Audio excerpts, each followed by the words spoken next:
Okay, brethren, let us pray where we are. Let us pray where we are. Gracious, loving Father, be with us as we enter into this presentation. Please help everyone here to understand carefully. May they focus on the truth and not allow their minds to be drifted off in different areas, because this education is necessary for our preservation and preservation of society as much as possible. Through the truth of Jesus Christ, the plan of salvation, we pray. Amen. Amen. Okay, my dear brethren. First of all, let me just say this, that this topic that we are talking about is groundbreaking. And it is absolutely important for you to pay attention. Do not allow anyone to take your mind off what we are talking about here. Because this embraces the Bible, society, and everything. So we are asking you to pay attention, to observe very carefully. Yes, my dear brethren. We are facing a crisis in Trinidad and Tobago. We are going the way of the United States of America and no freedoms, England. That's where we are going. But a terrible plot has been hatched. And the intention of this plot is to communise Trinidad and Tobago, or socialise Trinidad and Tobago, to make this country become part of the New World Order. Our freedoms are under severe threat. You have to understand what is going on, but you have to understand it the biblical way. So what we have done here, we have brought about certain charts to make you understand the terms we will be using. We ask of you to pay careful attention to this, because it will put in perspective everything. Now, this is like the fruit of research, of study. We all ought to be studying all the time, but not all of us have all the literature that we need. But at least we have certain amount of literature. But by using a vast amount of literature, a lot of things were discovered.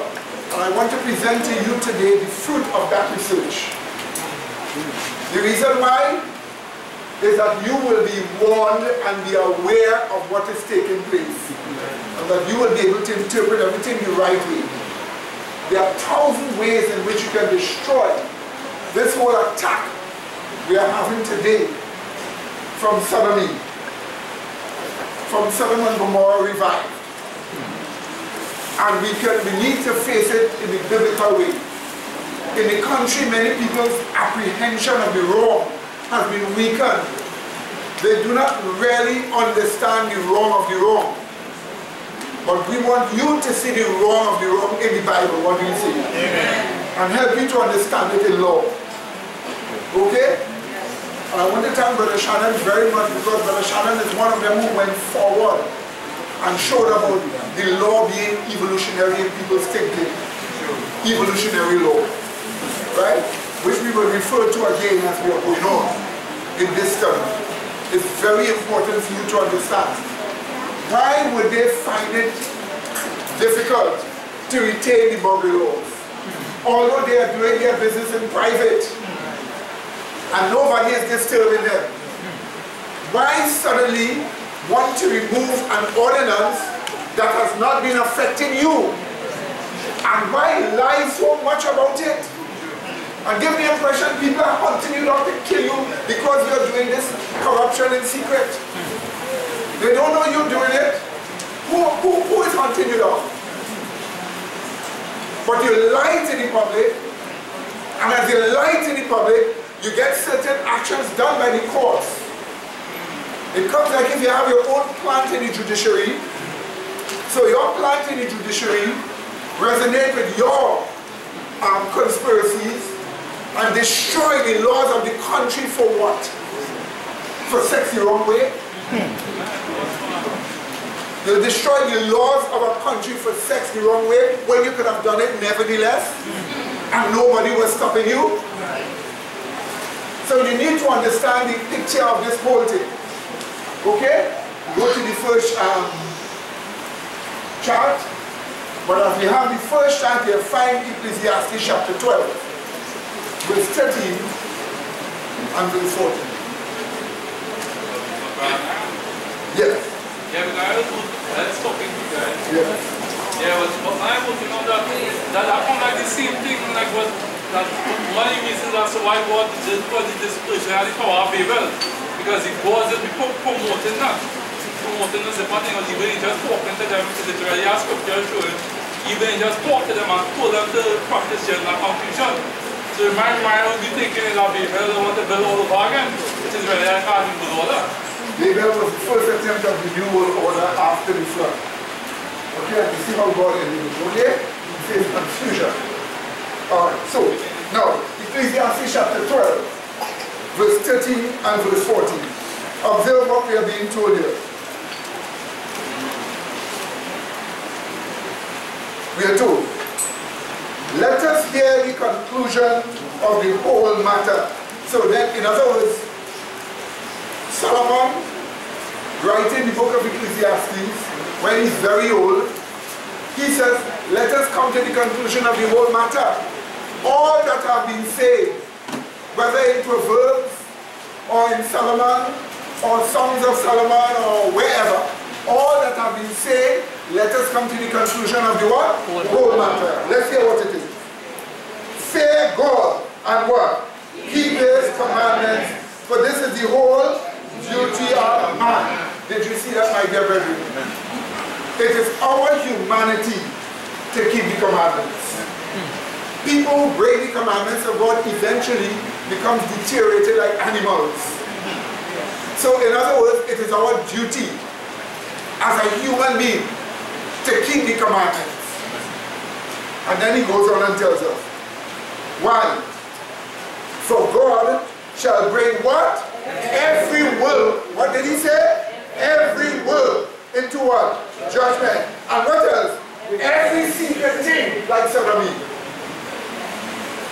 Every secret thing, whether it be what? Good or whether it be what? Evil. So we know one thing for sure. Their secret sin will be brought before the judgment. Whether it be good or whether it be bad. But their own is bad.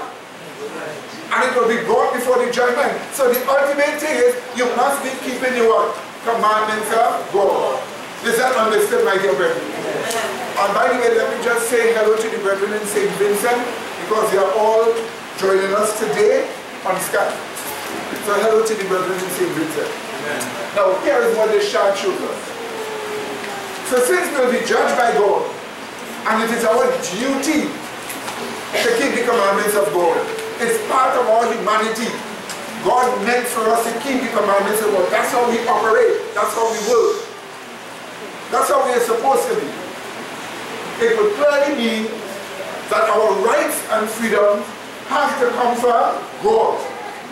Because God will judge everything that you do. Amen, brethren? If He's going to judge everything that you do, then your rights and your freedoms come from who? From God Himself. So this chart clearly tells us where rights and freedoms do not come from. You didn't hear that one? And this is why I'm saying pay attention. Don't let any frivolity or foolishness remove your attention. One thing we know for sure, where rights and freedoms do not come from, they are not given by men to other men. You didn't hear the phrase. They are not given what? By men to other men. Did you just see that? Did you see that? Because how could another man, your neighbor, who goes in politics, sit in position of power in politics, give you rights? When you knew him before he was in politics, did you not have rights? Yes. Did he not have rights? Yes. So what makes him sit in a chamber, have the authority to be giving you rights? Are you listening to me? Yes. So we know for sure they are not given by what? Other men.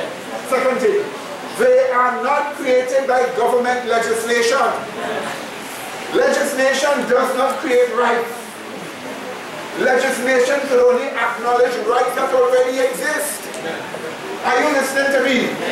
So legislation does not what? Create rights. So we are not given rights by government legislation. Is that understood? Yes, their legislation gives us something, but not rights. And we will see in a while. Next thing, they do not originate in human dignity. Rights do not come from human dignity. You may be a dignified human being and transgress anybody's rights. Including wanting to kill yourself, transgress your own rights. So rights do not originate in human dignity. This is what the Catholic Church teaches, that rights originate in human dignity. The United Nations once used to teach that, but they get lower now. They get lower now. The next thing again, they come not from the will of the people. The will of the people does not give you rights. If the people together will that you rush and attack a person's house, rape and kill, that's right. But it is the will of the people. So rights do not come from what? The will of the people. When a government, a communist government say, we are doing the will of the people, they really mean we the leaders in our minds say the people want it and we do it. So it still boils up just a few men doing it. Is that understood, my dear brethren? And finally, they do not come from what? Nature. Nature doesn't give us rights. But our rights that we have are natural rights in nature. By nature, you need private property. What do you say? Or you will die. And the best symbol of private property in the Bible is bread. Amen, brother? So we know one thing for sure. We know where it does not come from. Is that understood? Yes, my dear. Now, as we journey in this study, you are going to hear some shocking things from intellectuals. And then you will know what happened to the world, what year it happened, why it happened, and what they were seeking to achieve. I've not just only have the writing, but I put it in chart for you to see for yourself, for you to get it simple. Now you see, rights and freedoms are described as inalienable. They are described as what? Inalienable. Next chart.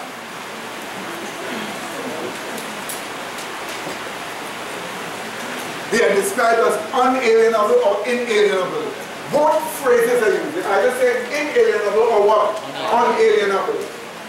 That's how it is used. Right?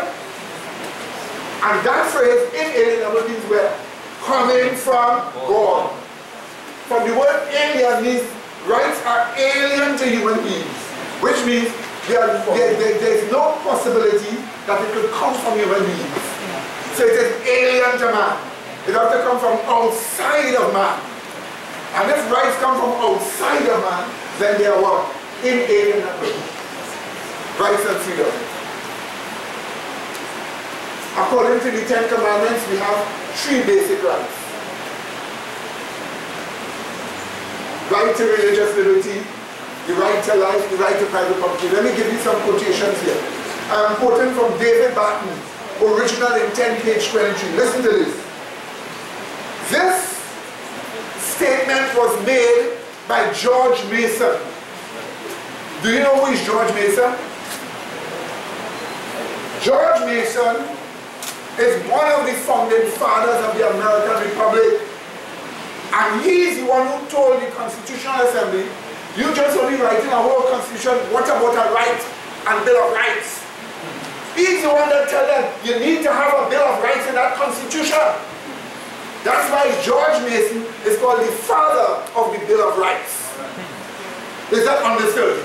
So they write in the Constitution.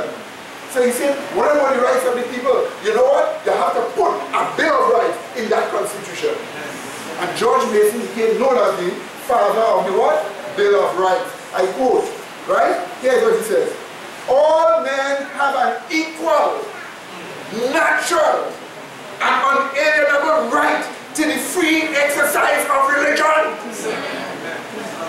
according to the dictates of conscience.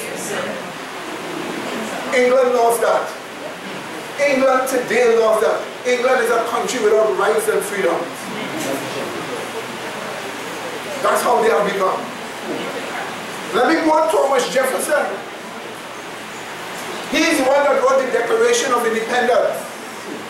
But his Declaration of Independence informed the Constitution.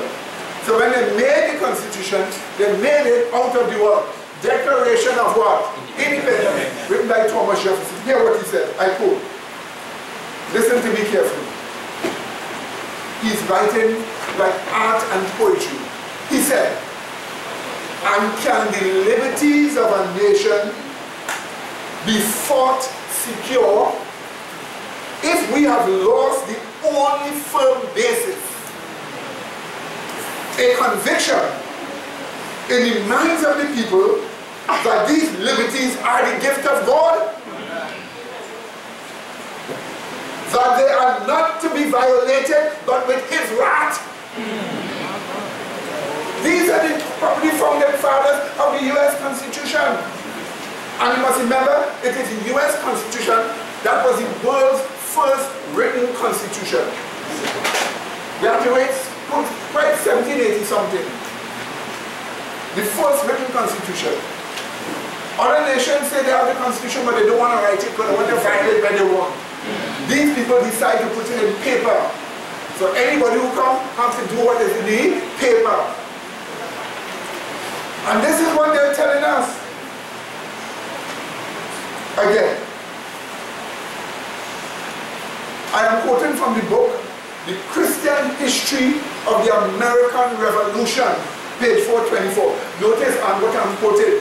So those lawyers and judges want to claim they're quoting law books.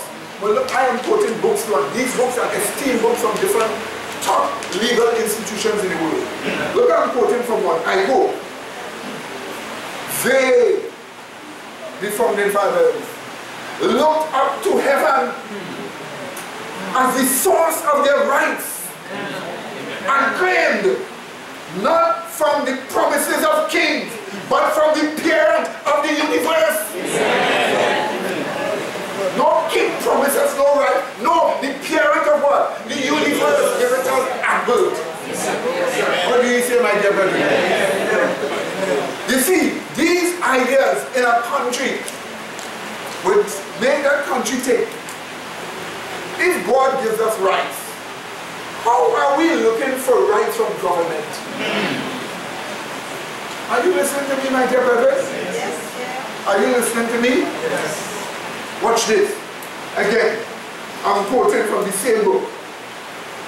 Under the banner of the latter were marshaled the sublime jurisprudential theories of bygone reformers. In other words, what they're being told, the Protestant reformers, they were the bygone reformers. So the American founding fathers got certain ideas of law from the teachings of the what? Reformers. It goes on. Here are the theories.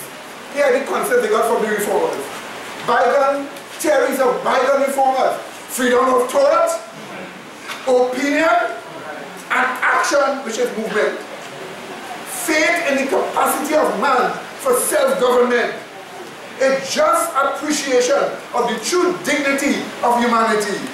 And the fearless assertion of the glorious principles of equality in the exercise of inalienable rights. Conferred impartially by our Creator. These were the moral antagonisms whose attrition produced the flame of the American Revolution. So when you see the American had their revolution, and you look back to the American Revolution, from whence did it come?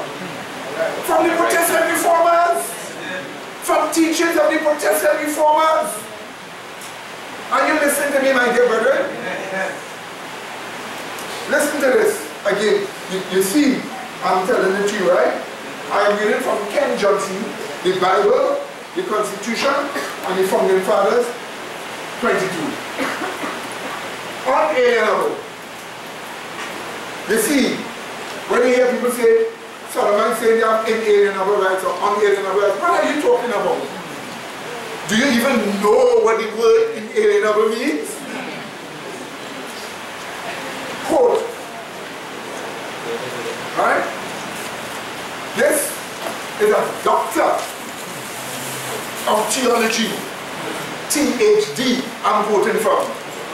So you're going to quote from your literature, we are quoting from top literature. What do you say?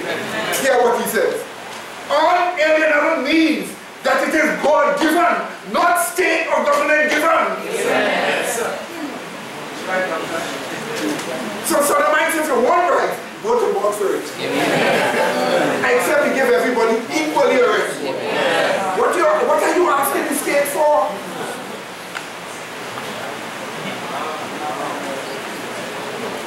The book also tells us, page 25, something that is unalienable is innate.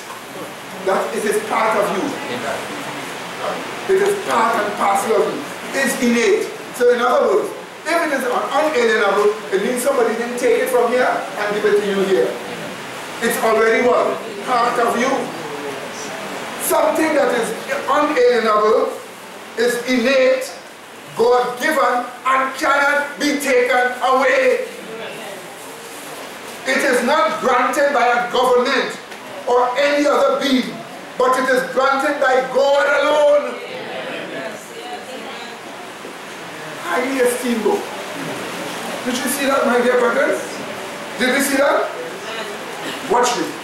He tells us, they developed, the founding fathers, developed a system based on the idea that natural law in nature, was created by nature's God. The one true God that was man's creator. And that those laws were self-evident. And they were unalienable, could not be taken away by government. This natural law was the basis of the Bill of Rights. Are you listening to me? Yes. So along comes a man who, or a woman later on, and have sex the wrong way, and come and try to claim that as a right. Good Lord, you're doing what you're doing already in private. Why you not going and say that is a right? You see, watch me. Always remember, when they claim that those are rights, it's you they are educating. The Bible, the Constitution, and the founding fathers. Right? You must remember this one thing. It is you they are educating.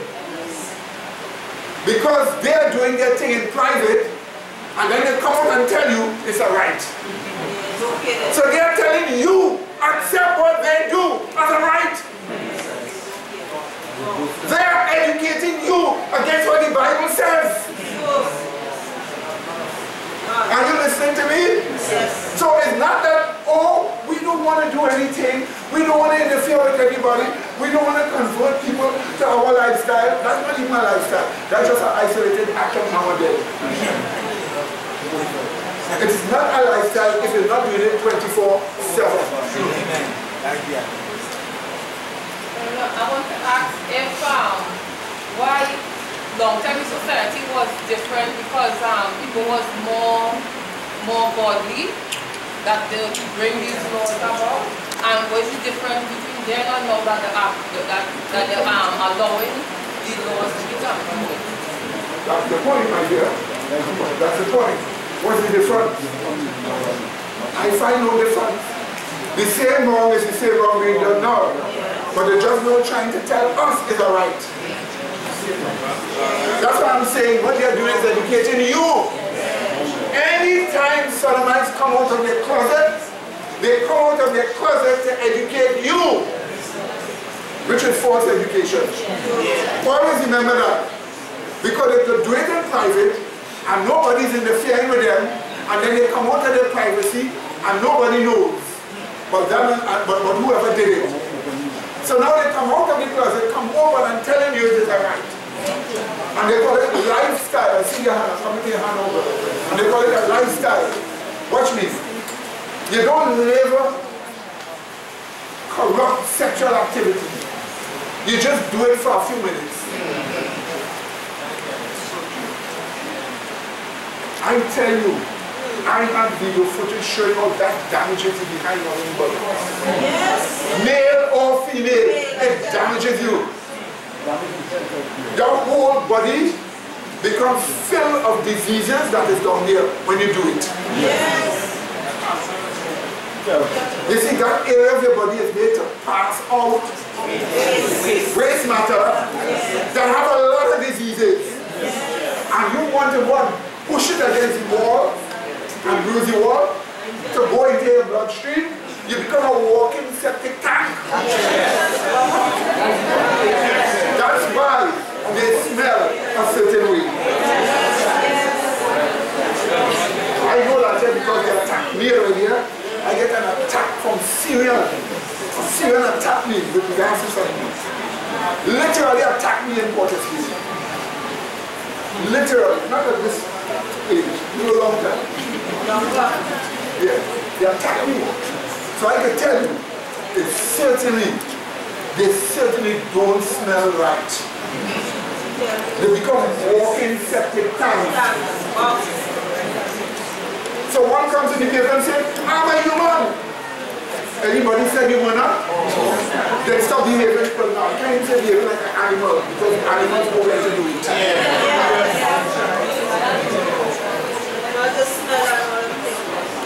Are you listening to me, my dear brother?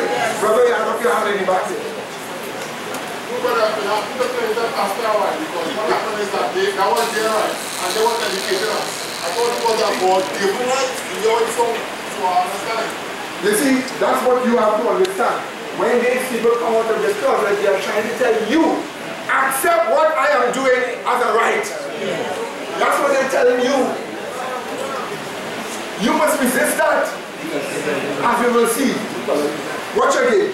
The sacred rights of mankind are not to be rummaged for among dusty parchments. You don't look for the rights of man in dusty parchments. They are written rather as with a sunbeam in the whole volume of human nature by the hand of divinity itself. Amen. You know who said that? Alexander Hamilton, one of the founding fathers of America. Isn't that lovely, my dear brothers? Listen to this. God endowed man with both reason and free will as facilities of inborn trait of the soul. As faculties or inborn trait of the soul. Therefore, liberty is also a God-given faculty of the soul. Since man cannot change his nature, these traits are inalienable. Liberty came to be viewed as part of the image of God in man. Like reason and free will, it is inalienable. What do you say, my dear brother? Right. So a person comes and says, okay,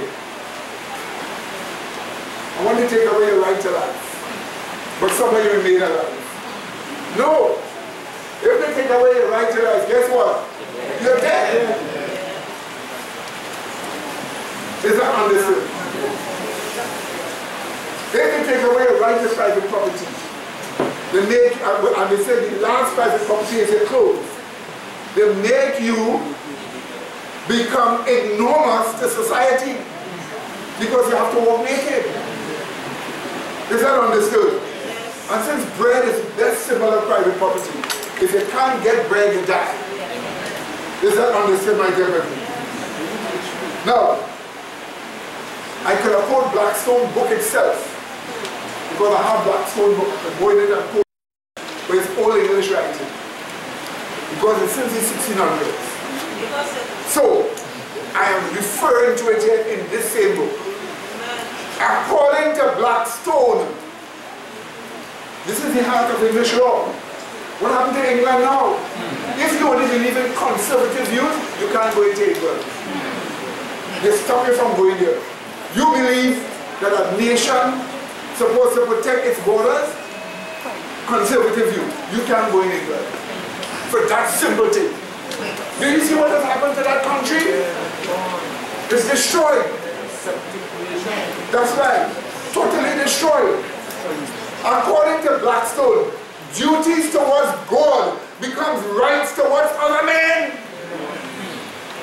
Did you hear that? Yes. Duties towards who? God become what? Rights towards other men.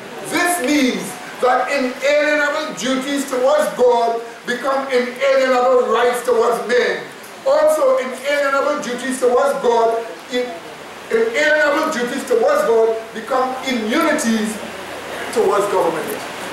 That means government has to leave it alone. Did you get that, my dear brethren? Did you see that? What does this tell us? It tells us that since rights and freedoms are inalienable coming from God, there can be no illusion called gay rights. You see, why does the Rowley government or the Communist opposition, because two of the same, why doesn't the Rowley government or the Communist government, and I speak to you all, know this, that since according to the TT Constitution, since you identify rights and freedoms as inalienable and coming from God, there can be no gay rights. Because what did God say? Leviticus 18:22. Every time you read those statements, something untouched for our mind. It is that the fighting against something, but it's something that I'm not forgetting, right? But I also have to remember. The reason why it is that they wrote it in such a way at those times, those fighting against the international Jewish backers, they are directed in a particular way and bring it out in a particular way to do away with the international Jewish backers' ideas of government. And then after God do it in such a way, so we have these statements now. So when these type of immoralities pop up, you have that as a means of practice to deal with all those different things. Amen. 1822. It says this. God is speaking, and by the way, if you have a red letter edition Bible, that should be written in red. Are you seeing it here? It's supposed to be written in red. This is not Moses speaking, this is God telling Moses this to legislate. Hear what he said. So there's God's word himself. This is God's word himself. Here's what he says. Have you found it? He says, thou shalt not lie with what? Mankind. As with what? Womankind. It is what? If God says that, then what rights could you get to do that? There are no rights to do that. And so much that God put the death penalty with it. So if you go so hard, why the death penalty for this? When this study is finished, you will see why God way back then put the death penalty. And that's why the Bobby laws are beautifully written in Trinidad and Tobago. Because it is meant to stop a tidal wave of immorality from sweeping the land. And immorality always beyond your moral sensibility. Less people become converted, more crime arises. Don't mind it, they'll say, look, Norway have that as a right, and it have no big crime here. Hey, Norway was deeply influenced by Protestantism. What is Trinidad influenced by? Nothing. You see? And it is that Protestantism they are consciously trying to destroy from people by those things. Which I will show you now. So let's look at Leviticus 20. 13. Read it in the Bible. If somebody doesn't have a Bible, let them look into it. You need to read it with your two eyes. Reading always has the effect of planting something in your mind more.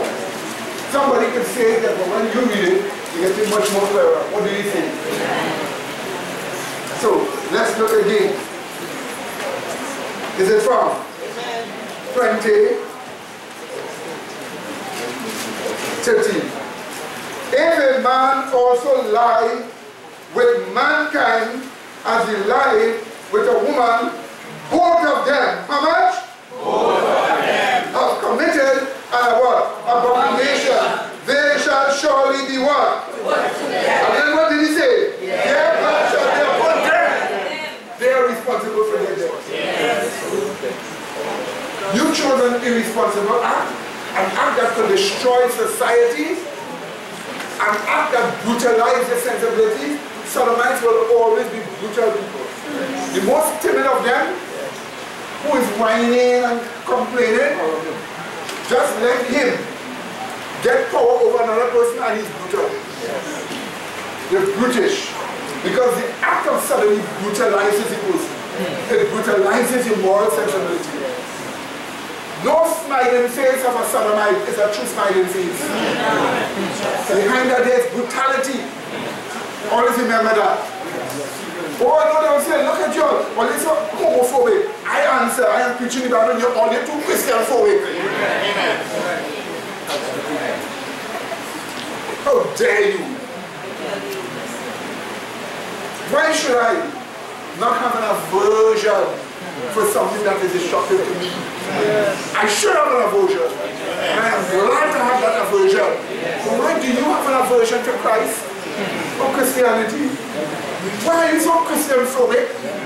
It seems as if you reject Christ already before. And are you trying to remove him from society where you will be comfortable from conviction? It shows a particular race of people behind that. What shows you? Their print is in it. Their print is right there. Their breath print, their history print is right there in those kind of books. I'll show you something in a while. Yeah, I just want to say, earlier this week, we had our Prime Minister in England, and he was asked a question about the LGBT issue in Trinidad. And he is not decisive as a Prime Minister, because he made a statement that said, he actually leave it to the people, and he said, well, we know in Trinidad, the majority of people don't believe in the LGBT thing. And then he makes a statement that says, I grew up in a Christian home, but as a geologist, I believe in evolution. So you don't know where he is. You don't know where he is.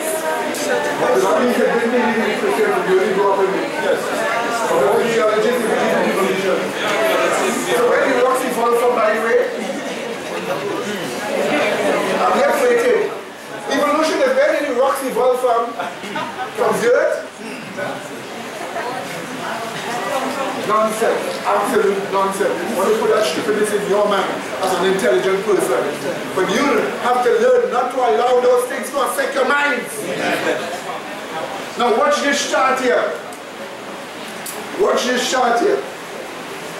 Rights and freedoms are not given to men when they become sexually aware or gender aware. In other words, the boy doesn't look in his pants so at 4, 5, 10 years, become gender aware and suddenly get up. Too pale. Amen? A man doesn't recognize he has a desire to have sexual intercourse with a woman, and as he now understand that he is now a sexual being, he gets it right suddenly. Nonsense, what do you say? Yes. You see, my dear brethren, all men and women are born with rights and freedoms. Amen. Amen? Yes. Since all humanity already have rights and freedoms from birth, as some say like yesterday, they do not have sodomite rights so misnamed.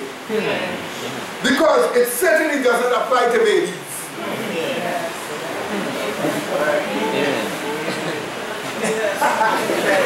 that the thing now? Is that the thing now? Because of me, the baby now being coming out and you have no rights. But you see, that child born with what? Rights already? Is that understood, my dear brethren? Again, the Bible, the Constitution, and the Founding Fathers, page 20, that all men are born to equal rights is true. Amen. Amen? Amen. And you know who said that? John Adams, one of the Founding Fathers of the American state. Amen, brethren? So that is why we are told that rights and freedom, all humanity are born with them already. Did you see that? Yes. Thus, rights and freedoms cannot be given by by man.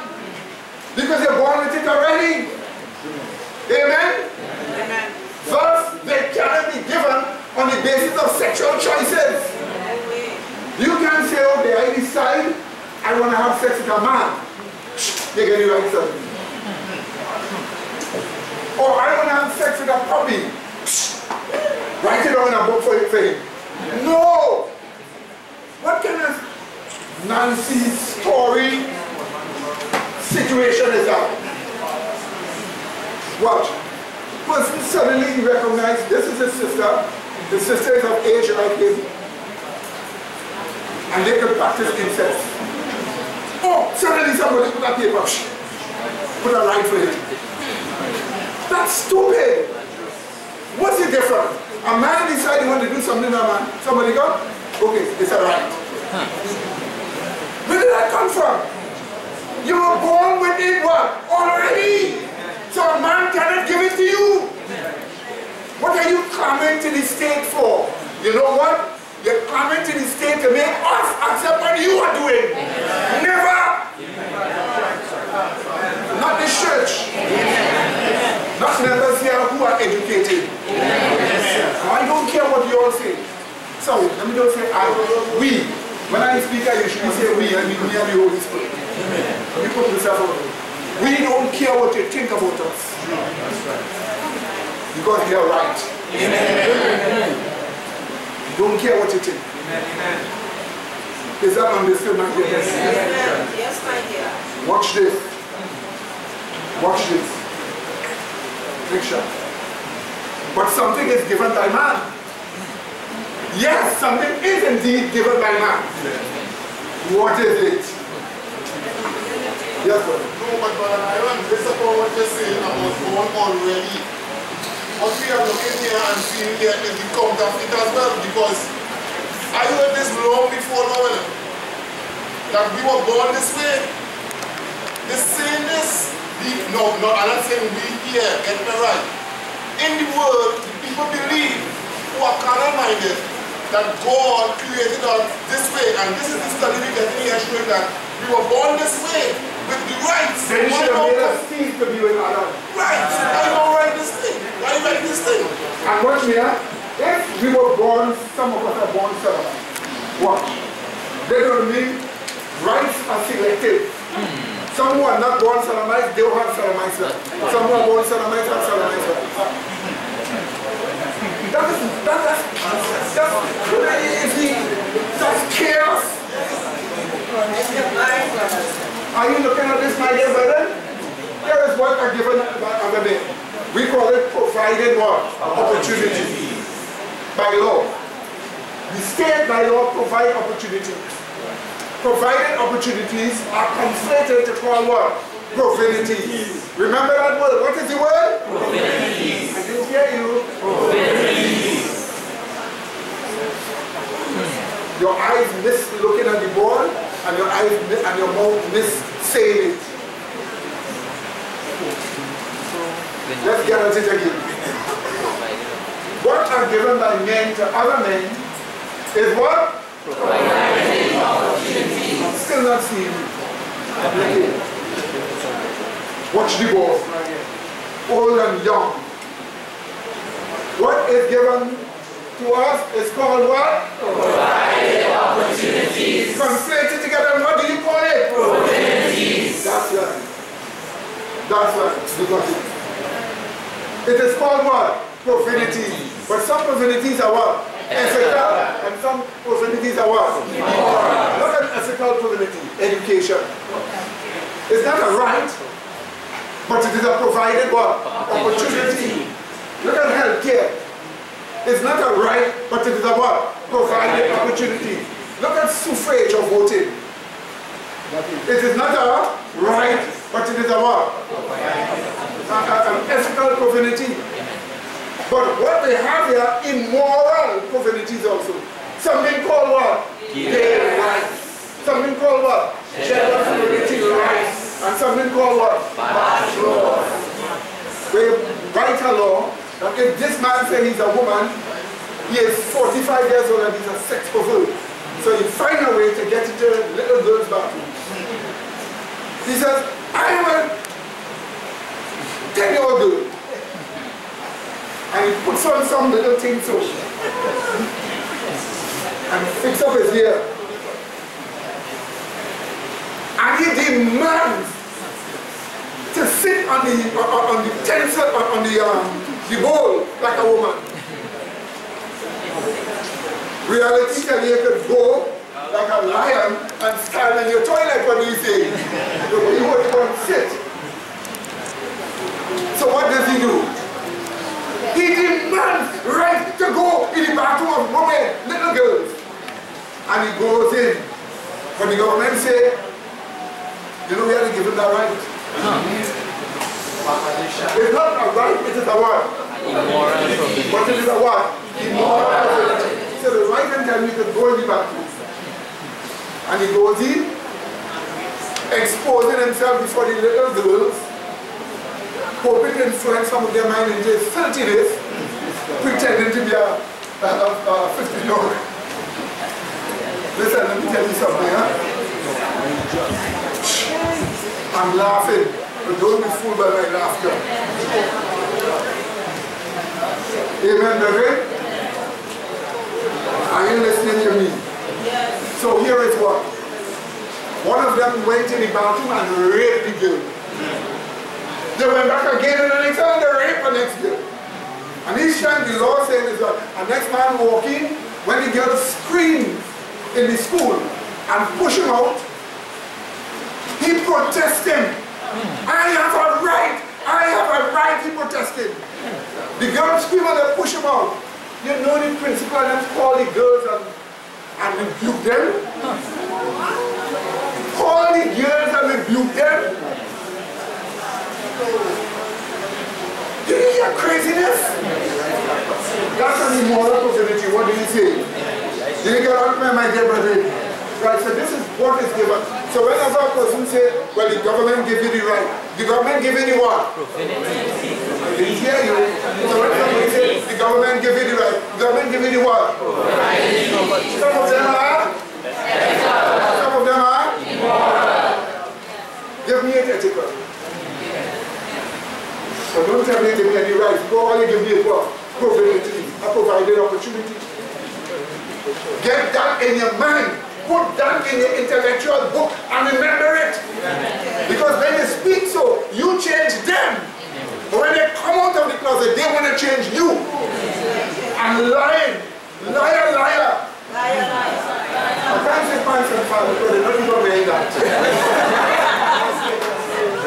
They want to change you. Are you listening to me, my dear brother? Yes, my dear. Next up. Notice the term and make the term easy that you can learn it.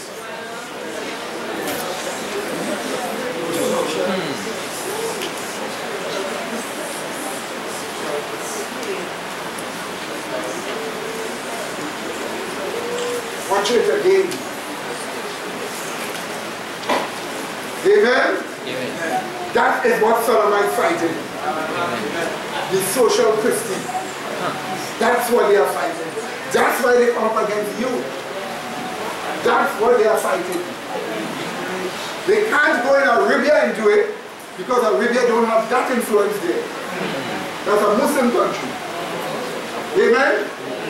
But they can go in Western civilization influenced by Christ and attack that. But Christ already said wrong. So when you come out of the closet, you are telling Christ in society, say it right. Say it is a right. That's what, do you see what's going on? That's why Christianity is being attacked so much. Oh, they say we are bigots because we attack what they do. Well, you are bigots because you attack what we believe in. Says bigots apply to us, bigots apply to you. Don't come with that foolishness. Not fooling our minds at all. And you know what's wrong with you people here sometimes? Weak-mindedness. Your mind weak. Look at what Rowley said when they asked him about Solomon. Did you know what the Kenyan Prime Minister said? No, he didn't say that. He didn't say that. Put them in prison and when they make a baby, let them go free. He told the reporter, don't come with that here. 99% of the people don't accept that. But what about discrimination? Don't come with that here. That is coming here long time. Not coming here. What did he say? Prime Minister couldn't say that. Only you couldn't say that. You think we voted for you to let us Solomon tell us what he's doing is right? More than 79% of Trinidad and Tobago reject Solomon. Yes. Probably you want to be in power again? Favor the 79%. Maybe less than 1%. They hear that from the trade union to know what I mean by when I say that. Immoral means not right. It means corrupt. Not right. That's what the word immoral means. So watch this here now. Before I explain this.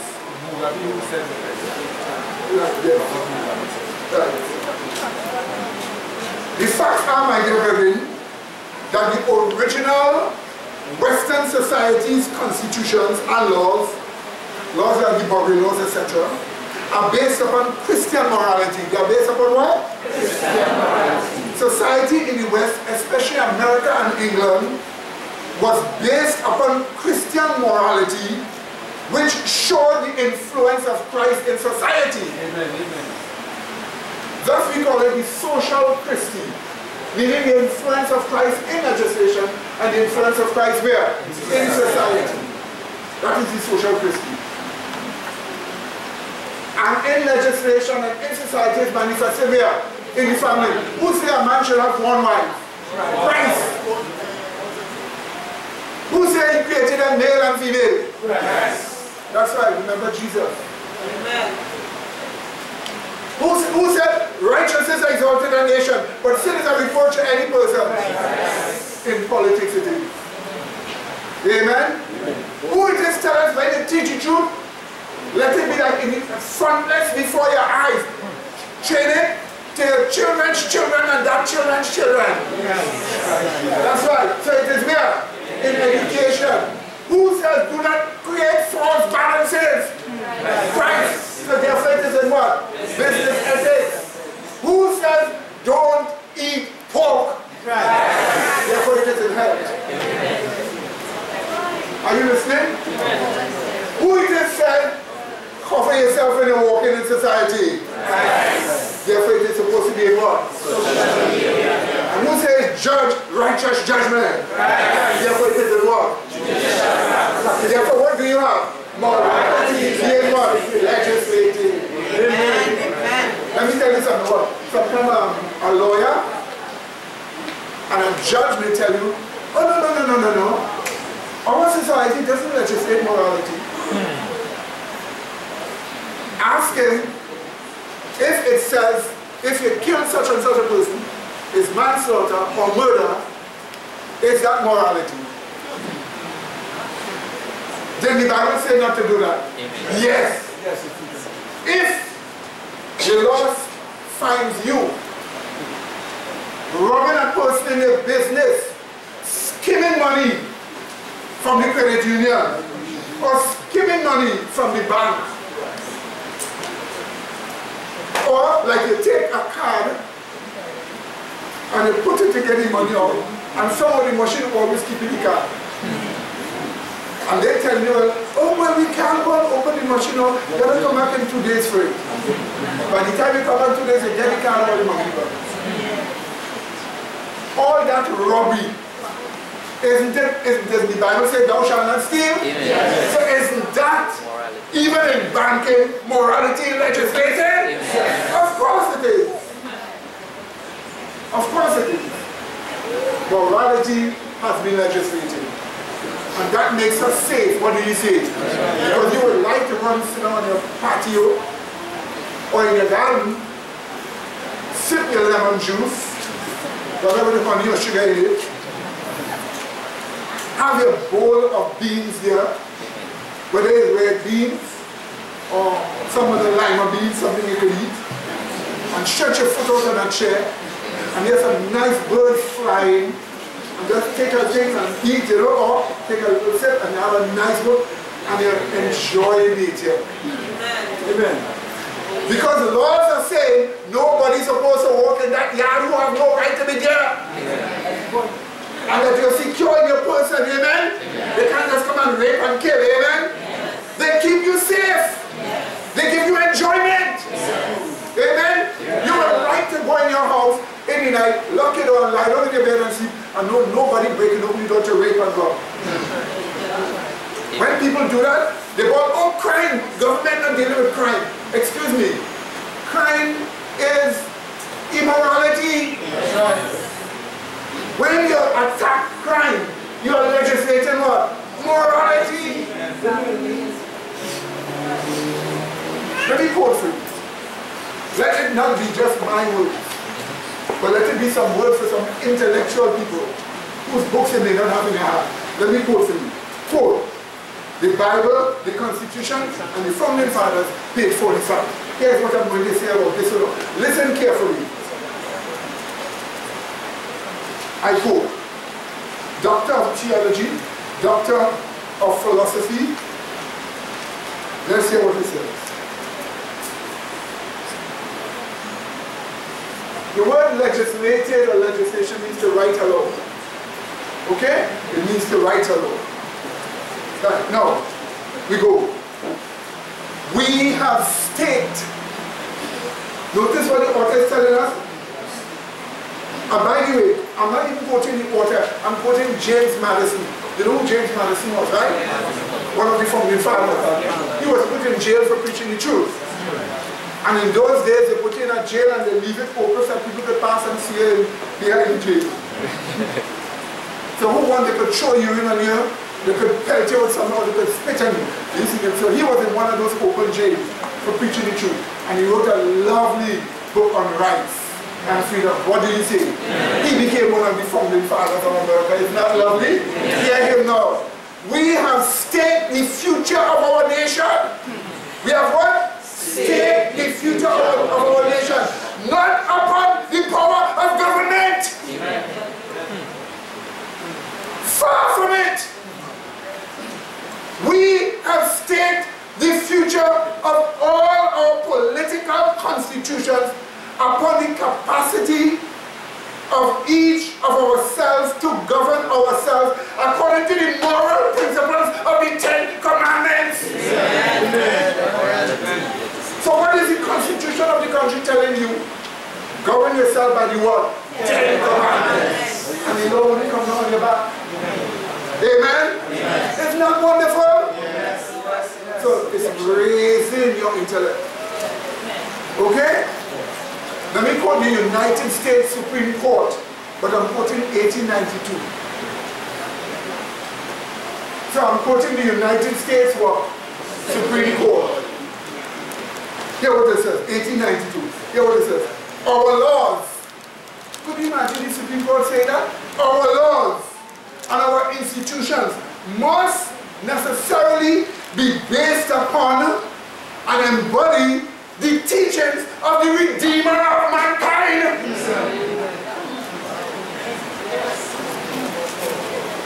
It is impossible that it should not be otherwise. And in this sense, and to this extent, our civilization and our institutions are emphatically Christian. Amen. The social what? The social Christian. This is a Christian nation. End of quote. That's the social Christian. Amen, brethren? I'm going to quote Harry S. Truman, President of the United States. Harry S. Truman, around 1948. What did Truman say, President Truman say? You want to hear President Truman's words? Yes. Right? You quote a great lawyer, I quote a great president. You quote a great judge, I quote a great president. Hear what he says. The fundamental basis of this nation's laws was given to Moses on the mount.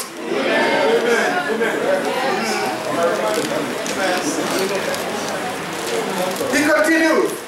The fundamental basis of our Bill of Rights comes from the teachings which we get from Exodus and St. Matthew, from Isaiah and St. Paul. That's an American president.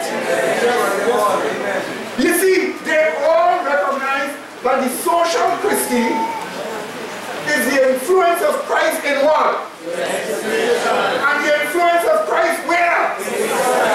That's right. And it is the social Christian, watch. Since the Solomon fighting what? Legislation, since we want to change society, what are they fighting? The social Christian. That is what the war is about. Are you getting it clear now? So now you're getting focused. A Solomite is not seeking right. He's fighting the social Christian. That's what he's doing. Get it clear in your mind. So you know what the enemy is doing and you know what the enemy is targeting. I will show you this. Amen, brethren? Amen? Amen.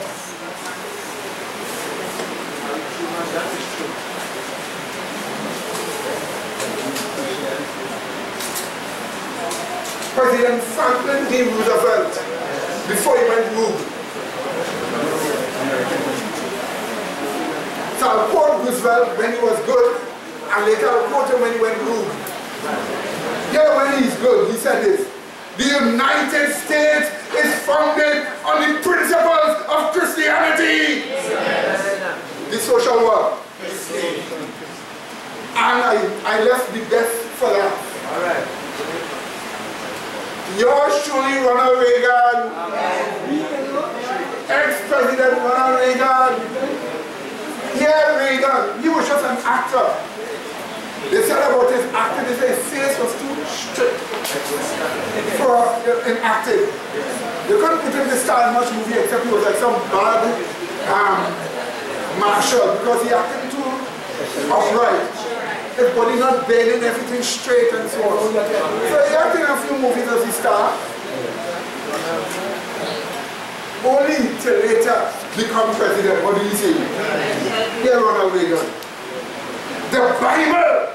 What did he say? The Bible. And its teachings help form the basis of the founding fathers' abiding belief in the inalienable rights of the individual.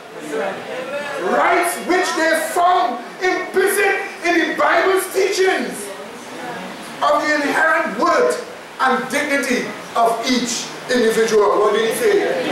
He said the founding fathers found it in the Bible. That's where they got it. They got everything from the Bible. That's what he said. That's the reason why you must remember it is a social Christian. And you see, look, you're getting to understand what's going on now. If a person wants to tell you, let's remove the laws that says incest is wrong. Who said it was wrong? God himself, amen? And Christ is God, amen? So who are they fighting? That's right. What are they seeking to remove? The influence of Christ. That's right. It is the social Christian that is being attacked. You remember that, okay? So someone might come and tell you, so you know what this are rights? I said, you are attacking my social Christian. You say, what is that? And then you explain to him what it is. Amen. Now, I reckon you are ready for the next stage. Are you ready for the next stage? Yes. Are you ready for the next stage? Yes. Next time. Watch this. Woo! My Lord, amen. You see what's going on here? Do you see what's going on here?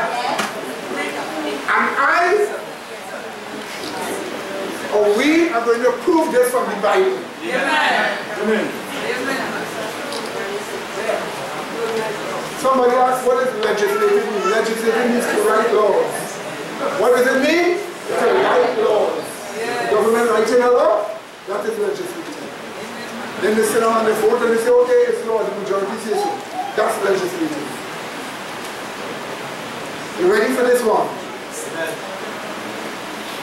So this, turn to Romans 1. Romans 1.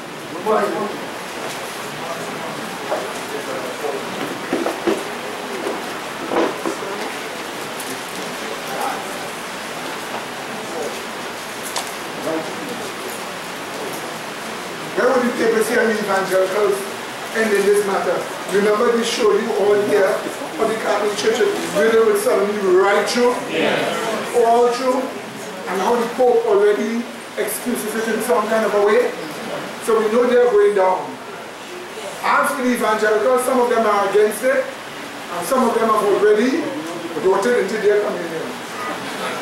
The Adventist Church, the North American Division, prepare a paper where elder could have internal urges. But once you don't do it openly, who you fooling? A person is take the internal urge and do it openly. If a man has an internal urge or woman, he is doing it openly? So who you fooling?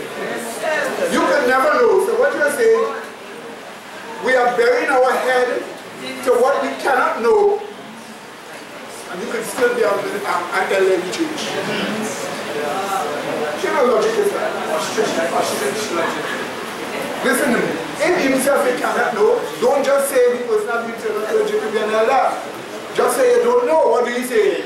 And let the matter rest. But they write a paper like that. Yes, bro. Yeah. It actually goes against what Jesus said. Jesus was making an issue and say, if you think it in your heart, you sin already. They actually do know with the scripture. They do know with what Jesus said. If I were to comment on that, and the Adventist Church preaching this morning, they will cry. If I were to comment on that, and that Adventist preacher on their show this morning, they will cry. Because it reminds me of just what the Pharisees used to do, why Jesus Christ used to say, if you do it in your heart, you sin. That was the deal with the Pharisees. Now you preaching this morning on television, you take the Pharisees' position.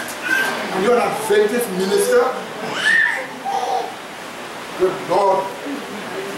Romans 1. You found it, right? Now watch this, my dear brother. Pay attention to what we're looking at here. First of all, watch this. Romans 1.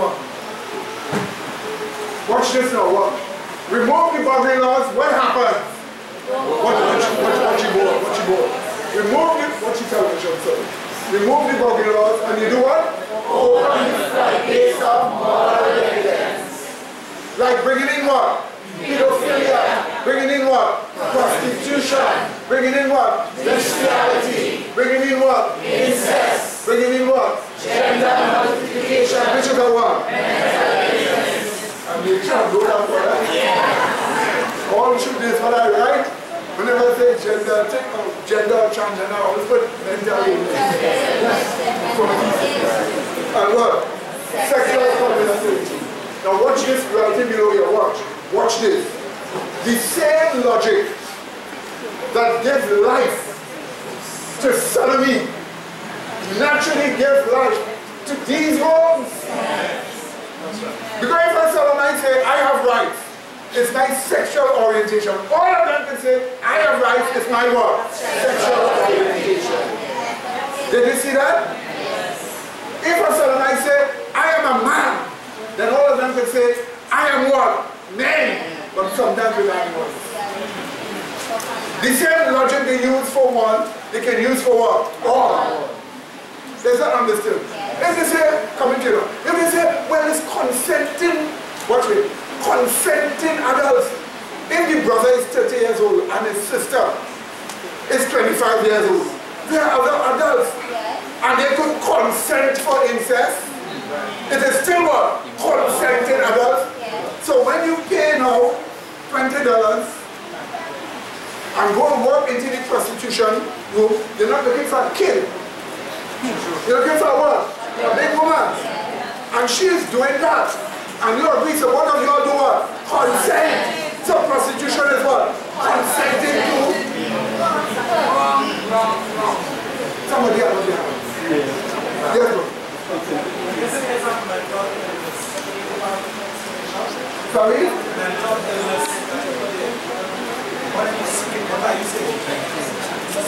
Alright, let's look at genderism. These are mental illness. So let's assume I am 65 years old. Only assume I'm not. And I have 3 big children all around me. But I get a mental fantasy.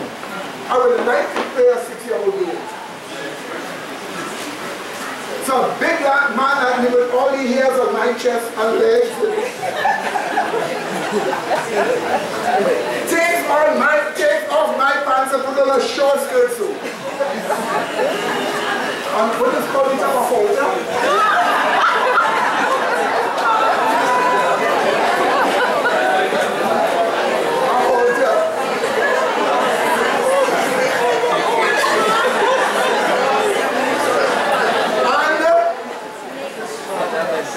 I take the comb and I put a part in the middle here, pull on one side, plant it, and tie a ribbon on it. And do so on the other side. And I have a heavy voice like a man. Don't tell me to speak that way. And suddenly try to speak like a 6-year-old. You understand? And I walk in the room so, and my big children said, "Daddy, is that you?" And I said, "I'm a 6-year-old girl."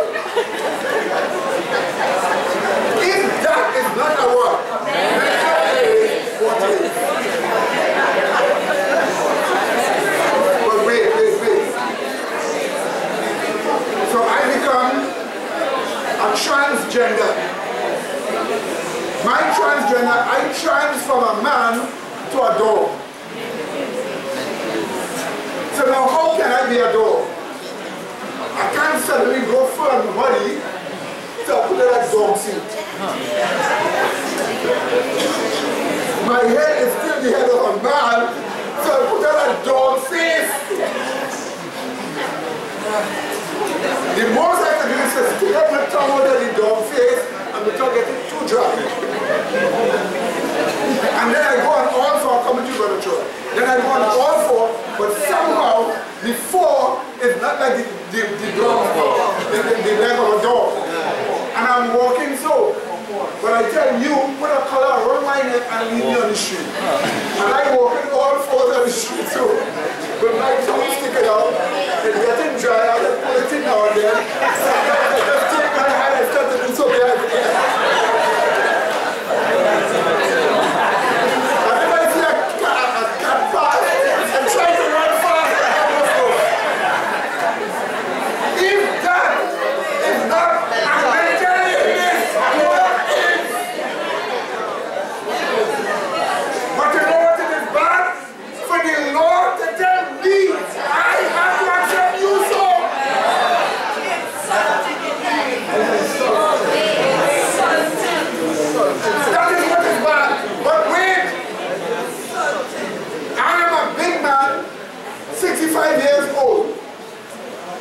And somebody said,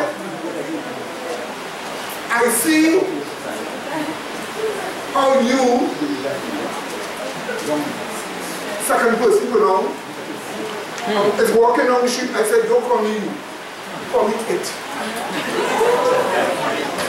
So I said, I see how it is walking on the street. I feel better than me.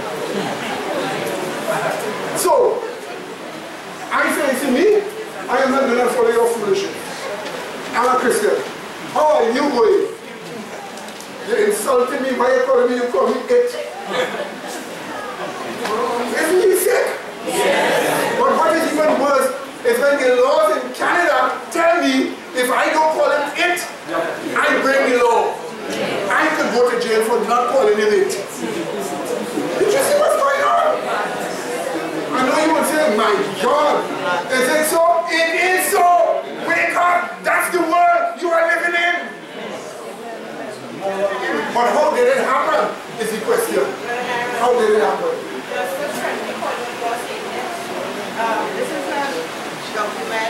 about on the internet. It says here, most bestiality is legal, declares Canadian Supreme Court. And also, in Germany, if people feel there are people who are sexually attracted to animals and they have appeared before the court, you know, trying to plead that, okay, that it is their right to have sex with animals. We live in, as Branaran said, sexual orientation? Yeah. Right. It is, as Branaran said, this is the world we live in. When I saw it, I was shocked really, because Branaran did with this since in 2011, 2012, I understood he gave this information. But what I'm saying is that it's a wake-up call for those who don't know it. We live in an upside-down world. We, here at Tuesday SDA, we might find out that we are the only morally upright one because we keep the Ten Commandments. It's sad. It's really sad. And that's why morality is not saying morality. Morality is a pathway.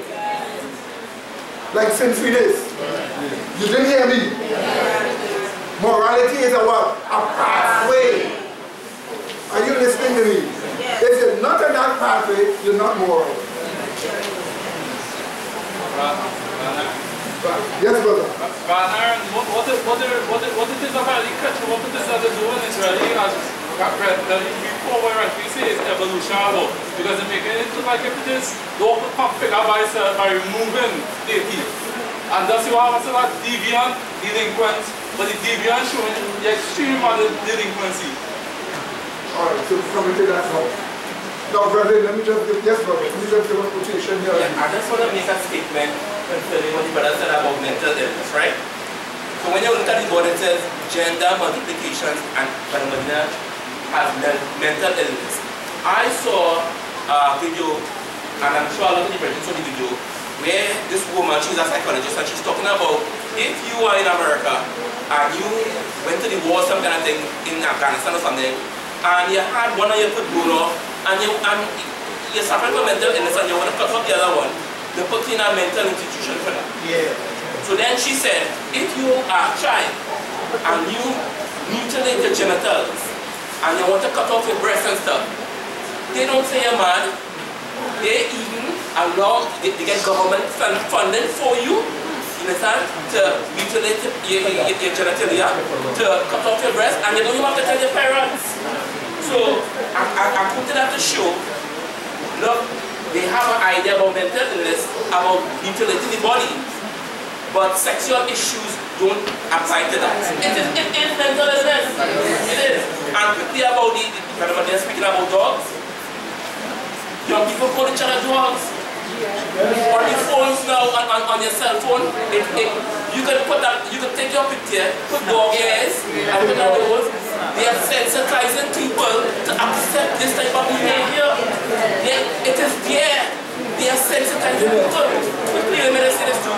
We had a gentleman, but I don't know what he is. He said, I am a 6-year-old Filipino kid.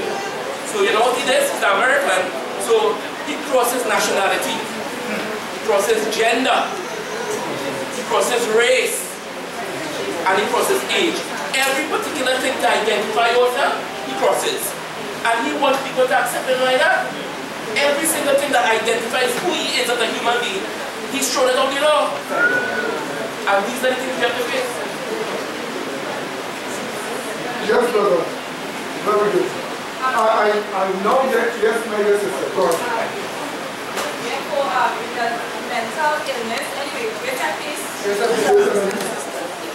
mental illness and because there are men walking around as refugees, because I want to come on to say Romans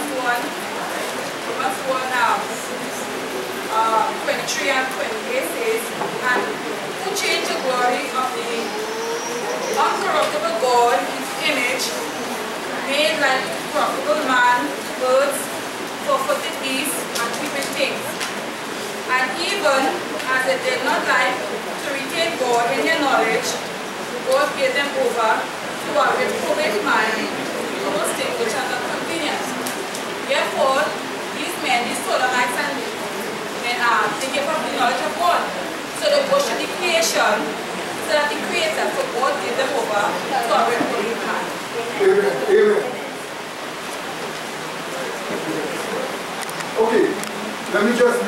coming here. This is from Sister Lisa. Remember, they are listening on in St. Vincent. And she shocked my sensibilities by telling me this. There is also the evil of necrophilia. Sleeping with a dead body. Which is with a dead corpse.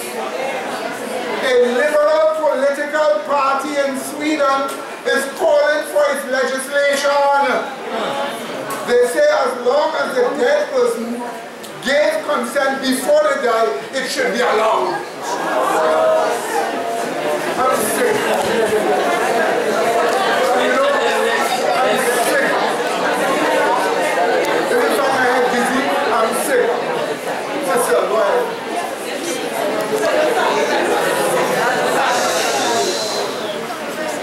What you just said here, we had an incident of that right in Trinidad in a funeral home in Sandy Grande Hospital, Sandy Grande Funeral Home Agency, where they called one of the guys who whoever with a dead corpse. And the magistrate didn't know how to charge the gentleman because they were saying that the individual is dead.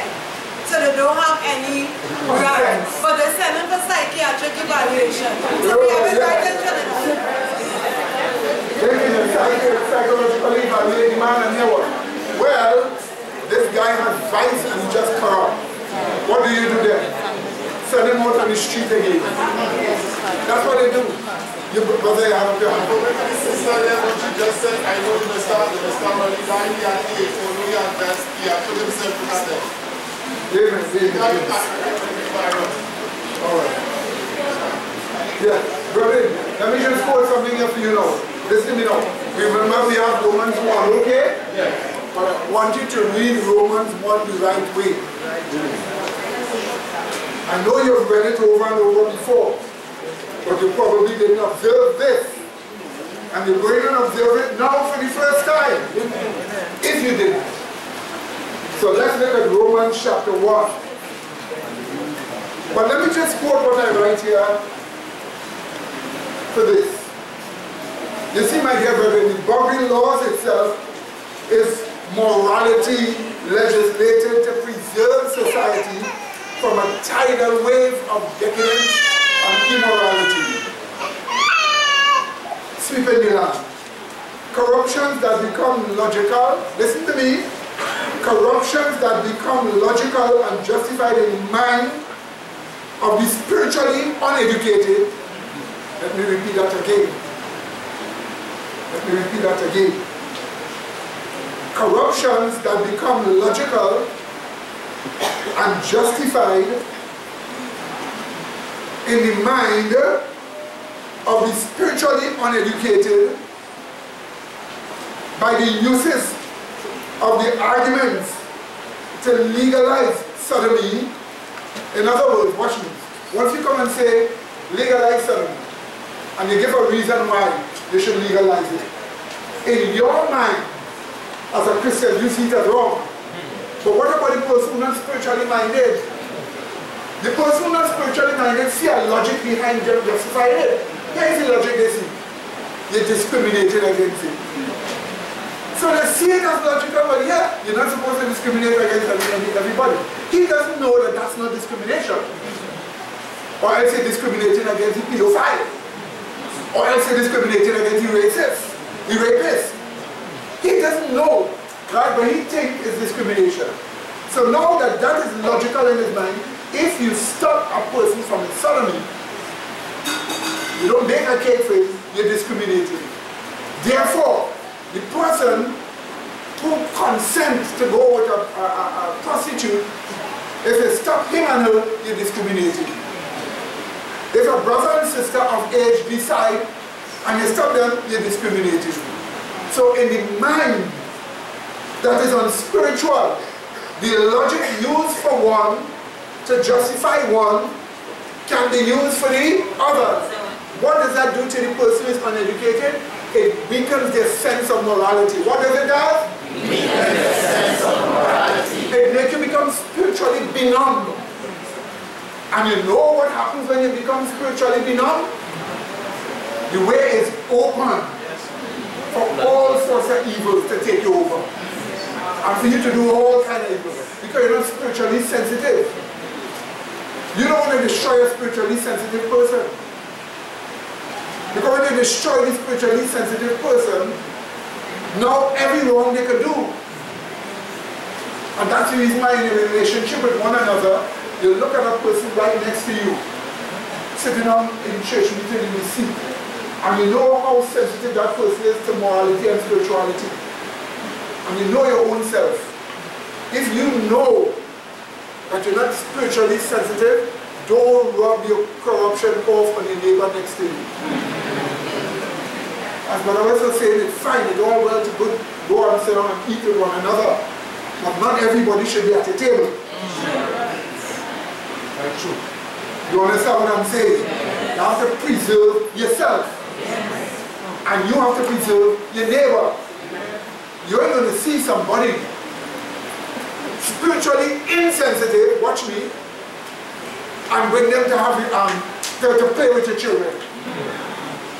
So that their insensitivity will be manifested in the relationship to your children, make your children become insensitive, and then when they leave, you have to catch your fire. So you have to be wise. Bible speak about being harmless as a, or wise as a. You see, so what this does here, pedophilia, bestiality, incest, prostitution, gender multiplication, mental illness, sexual promiscuity, all of that, you become insensitive to the horror of it. That's the reason why you can't have your child watching two men kissing up one another and doing all kind of things to one another in the streets. After a while, your child will become spiritually insensitive. And to that child, it will be no problem for her to kiss a man because she's doing it right. It's woman or man. Or him to kiss a girl because they're doing it right. But you rob them of the spiritual sensitivity that lead them to do sexual promiscuity. That's the reason why you see two men walking with skirts and moving their hand up and so more extreme than a woman, as if they are a woman. And your child have to watch that. As a right? So in your child's mind, that's okay. And they see that sickness, so they now lose their moral sensitivity. And then you wonder why your child come home pregnant, or why your child involved in such and such wrong. Then you're wondering why. You see, it's robbing you of your spiritual sensitivity. And that's why when you put two young boys or two young girls together, watch the moral tone of each. When you look at the moral tone of each, you will see which one has the tendency to mislead the other one. Sometimes you put an innocent one that never even use a curse word, but one who use all kind of blasphemous, vile words, and they put them together as friends. But the one who is already deteriorated, they're not in Christ. So what do you expect? The other one will get defiled. That's why the Bible says evil associations do what? That's why the Bible says that. That's why you always have to watch who together. Watch who you moving together with too. You hearing me? Yes. Who you moving together with too. Alright. Show me your friend. Certainly, amen. Amen. Amen. You know, right? You know, the school I went to, I had a friend here, many friends, he was one of the friends. I didn't see this guy for years. Years. So one day, I'm on Independence Square, and this friend meets me.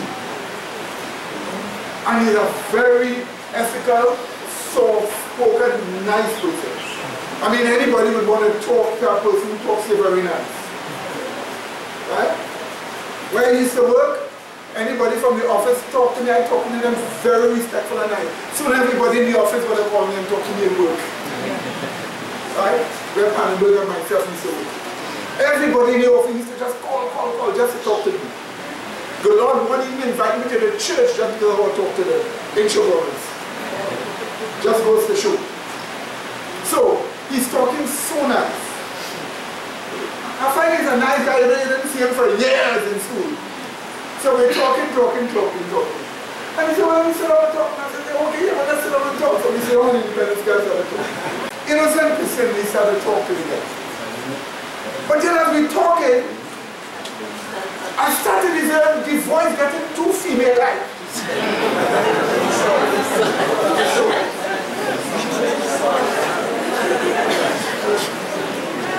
That time I know accept Christ, I know accept Christ. So when I know accept Christ, I don't know anything. I don't even know about Romans 1. I never even read it. So I'm just accepting Christ. So here is the point now. Watch me now. We started talk. And I recognize that he's acting kind of acting kind of, you know, effeminate. So hear me now. Here is what I do. In my mind, I begin to think, I am supposed to be a Christian. And Christians are supposed to face temptation. You know what? I will stay there and I'll face it. And I'll fight him down. But then when he's talking so soft, I recognize if I talk rough, I will look like the bad one. So I talk soft too. So we sit down to a soft talk with soft talk. But remember, I need to say that. So in the course of the talk, I beat it on its soft talk. Because I'm a Christian. And this boy proposed immoral questions to me. And I, saying I'm a Christian, sat down there for almost 2 hours fighting him off. And inside, but I was a person from young, I used to have I'm kind of impulsive and angry, you know. So you know, inside the boiling, it's seething. But outside smiling. And I had to fight this guy off for 2 hours.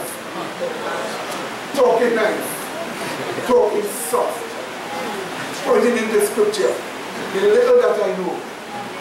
In the end, God gave me a victory. What do you say? Amen. His whole teachings were overthrown. His behavior was overthrown, and I invited him to come to church. What do you say? Amen.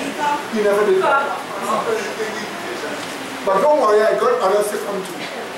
When I tell you the real serious Sodomites, real serious, those who like to wear dress, I got them to let the beard grow, take off the dress, put on clothes, and come with a Bible in church with you.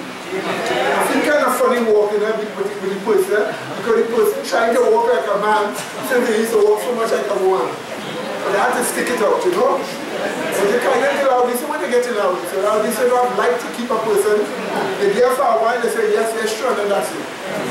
Then when the passions take you over your bone, you know? But have we had 2 years there? He might have been here now, what do you say? He used to call himself by a woman's name. That's right. No, not that one. Certainly not that one. So, here is how your Bible pointed out. Read Romans chapter 1, 24 to 32. Follow me as we read. We're looking at 24 to 32. You ready for this? We read. Wherefore God also gave them up to uncleanness. You hear what I just said? Yes. You hear what I just said? Did you hear that? God did what? Gave them up. Let me ask a question. Who more righteous than God here? If the Bible tells us God what? Gave them up. Why are you taking them up? You have some preachers and some social activists. The person doing the worst. And what do you want to take them up and pollute yourself? You see, you have to remember sincerity and honesty. Sodomy destroys the reasoning in a large way. And since it's a brutal act, it fills you with anger. You're angry for every little thing. Almost every little thing is a nuisance, and they get angry very quickly. They get impulsive and impatient very quickly. The act itself transforms your personality. That's what it does. It does what? Transforms your personality. And that is what the Bible shows you here. And watch this. Let's read on. Watch. By the way, nobody accused me of anything, because I'm just showing what God himself says. Read. Wherefore God also gave them up to uncleanness through the lust of their own hearts, their what? Own hearts, to dishonor their own what? Bodies there, between themselves. And this is the truth. Sodomy makes you dishonor your own body. Think about this is your heart, isn't it? Yes. What if you were taking me and pushing it right down in your throat? You're crazy. You'll be vomiting all the time, amen? Isn't this your eye? What if you were taking urination and throwing it in your eye? You'll go what? Right. You're a sick person. You're dishonoring your own body. And that's what the Bible is identifying the act of sodomy as something that dishonors your what? Your own body between yourself. So I dishonoring my body, you dishonoring your body between ourselves. That's what your Bible presents it. But wait, read on. Probably I never read it this way. Who changed the truth of God into a lie and worship and serve the creature more than the Creator who is blessed forever. Amen. Now we could go into that and spend a whole hour theologizing on this. Sodomy always tend to change the truth of God into a lie. Truth be told, behind there is an expiatory region. It is excreted in the toilet. Amen? Now if you go to do something else, you're taking the truth of why God made you and changing it into what?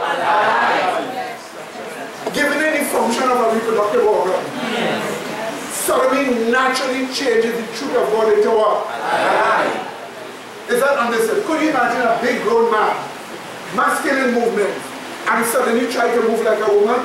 And he's doing it extreme, He's not doing it like a real woman. So what does he do? The truth of how God made you as a man, you change that into what? And the lie is evident because you are still extreme. But you have some women like a lie with them, feeling that they are wrong a man, but yet they're like me, a woman. Don't fool yourself, he's definitely not like you. Not even in the feeling, you as a woman. Not even like you in the history. Don't be fooled.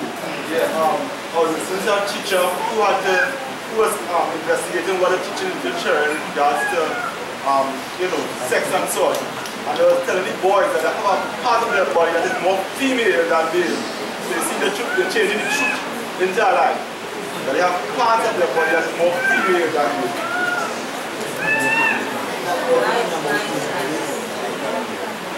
Brother, I only ate an apple. Small apples for this morning. Please. Don't make the news. The sweet in the apple is not enough to differentiate. Don't make the news up. Watch this now. I want you to read this again. Read verse 24. What does it say? The first portion. Who what? Wherefore God what? Also gave them up. Stop right here. Stop right here. What did it just say? Verse 26 now. What does it say again? For this cause God gave them up. Again, twice. Twice. And you know what they always say in theology? When God repeats it twice, there's something significant here for the child. Remember Christ didn't come and say Master, he said Master, Master. He didn't just say Mary, he said what? Mary, Mary. There's a reason why you repeat something. Right? Twice the Bible says God gave them up. Why? So watch me. Why the Bible is saying God gave them up? The state is saying don't give them up. That discrimination. Whoever is engineering that, they know what they are doing. And they want to destroy you. They want you to be given up. Amen, brethren? Don't try to live in your bedroom or in your living room with all the peace of God on your heart. Because when certain evils are in your mind and you're trying to live there without the peace of God is a more terrible experience. They do everything to get rid of the trauma, but follow God. So notice what it says here. For this cause, verse 26, God gave them up unto what? Vile affections. How does God call the affections? Vile. For even their woman did change the natural use into that which is what? Against nature. And that text is a rebuke for those men who say, well, if two men do it, it's bad, but if two women do it, it's special. You know, they always bring that wickedness. They say, oh, if it's two women. And I hear feminists, some feminists and sodomites say, if it's two women, they don't mind, the men will watch. But if it's two men, they're against it. God put the woman first. And he call it vile. If it's vile with the woman, it's vile with the man. So don't come and say, well, if two women enjoy it, it's still bad. Are you getting me here? And you see, that wasn't like mistake so in the Bible. God put that so for a reason. He put the woman first. And then he bring the man after. But remember, man was made before what? Woman. Yet God put the woman first. As a signal mark against those men who want to take because women do it okay. And it's not sodomy.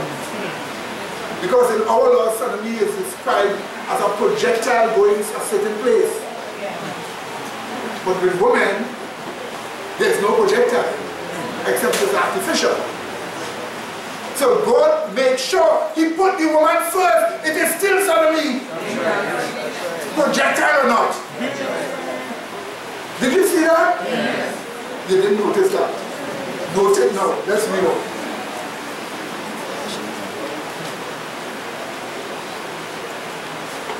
So what did he put after in verse 27? And likewise also the men. Did you see that? Yes. Leaving the natural use of the woman, burned in their lust one towards another, men with men, working that which is unseemly, and receiving in themselves the recompense of the error which was necessary or meet. So you hear the man burning with lust for a man. Do you imagine a man having sexual lust for a man and burning it? And God says they receive recompense. Yes. Recompense is sepsia. Not the Greek word, eh? Recompense there that they get is sepsia. When all kind of diseases from there go in their blood, and their blood is like a toilet. Yes. Most sodomites, their blood is like a toilet. And I'm saying this for you, Prime Minister, and Mr. Al-Wari to hear this. Because, and you the health minister, because you all say you want to declare for the population, most sodomites are walking toilets. Their blood is riddled with fecal matter and all kind of diseases from there. And that is a right. The lords of London could tell you that is a right. They don't even have thinking that is right. To tell you that. That's why God said you have your recompense among yourselves. That's why he said that. He didn't say that to the woman, he said that to the men. But let's read on. Let's go on. This is on 86. They ran the codes where they asked if they think children from toddler station towards sex education. When it came back by something like 80-something or 90-something% said yes. And only a few percentage say no. What do you say on that? That is false statistics. That was, they have a thing that has happened. They used to do it a lot on CNC3. That's why you know this CNC3 stop it. They used to do it a lot. Like for instance, they ask a question, if the question suits a political party, they will quickly start messaging one another and get about 400 people and tell them how they call up. But other people just call it ordinarily so. So they win. As if the majority of the population believe in that. But Lion Julie was staged. Now they used to do that over and over to the pulse on CNC3. That's why CNC3 stop it. If you notice, they don't do it again. That's why. So that is not true. Because last week, about 79% voted that sodomy is illegal and should become the law. If 79% said so last week, how come suddenly 90-something% could say yes? So they wait for the question and they call up their people and they rush the place and fool them. Fake statistics. Why didn't they call you? The will of God manifests itself when God is ready. I'm not sure which country you found an article where a professor, I'm not sure if it's Jamaica or Belize, he had compiled a lot of data stating the different diseases they get when they have sex the wrong way, and they actually fired him for that. Yes, that's right. So actually have diseases that is different from HIV. Yes. And by the way, sodomites get those sexual diseases much faster than a man and a woman having relations. If a man and a woman is having a relation, they will get the disease.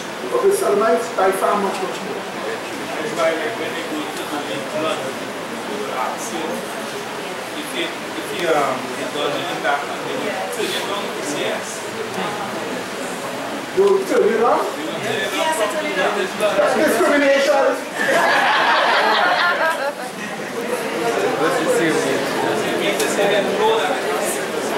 Yes. Realism prevails. Watch this now, brother. Continue back to read again. Quickly. Ready? It goes on. And verse 28. And even as they did not like to retain God in their word, knowledge, God gave them over to a what?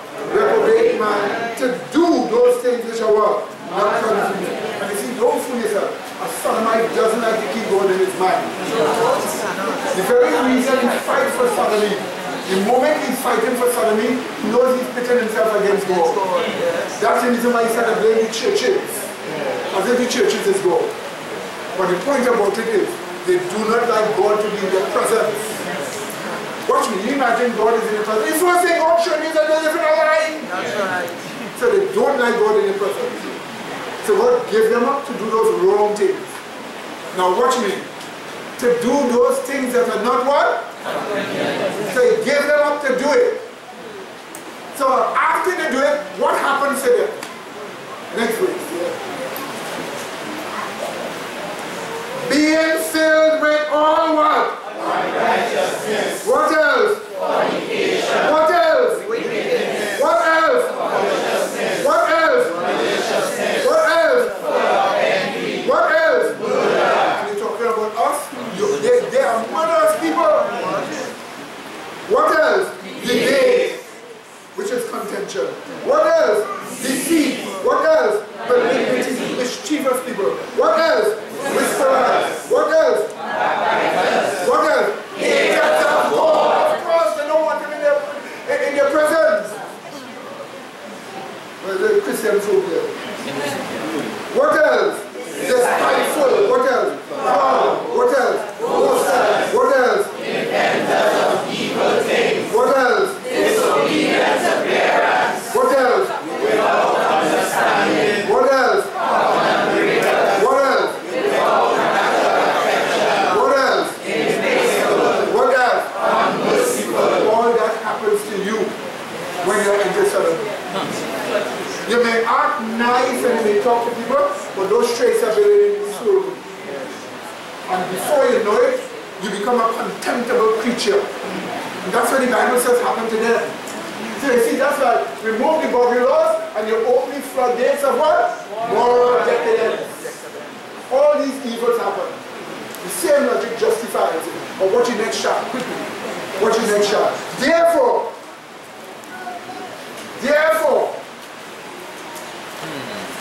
sodomite activism attacks what? The social Christian.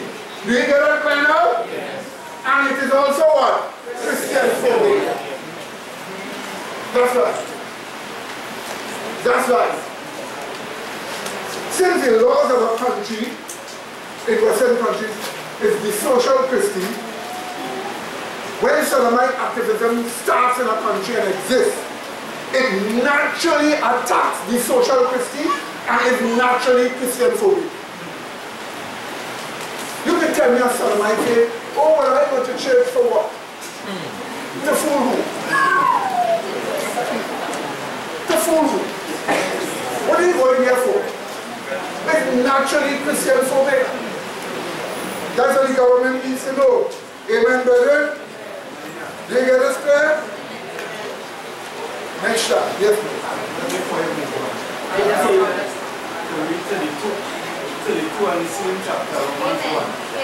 yes, I know I left it out purposely, but let's read 32. Who knowing the judgment of God, that they which commit such things are worthy of death. So who said they are worthy of death? We or God? Not only do the same, but have pleasure. No. The word have pleasure is not in the original Greek. The original Greek is think well of them that do it. Think well of them that do it. So if you think well of them, you too are worthy of one. That's like when some big piece of meteorite falling. And by the way, they found some heading towards Earth, some close by. That's why some of those nations are planning to shoot up bombs up in outer space to blow it up and so on.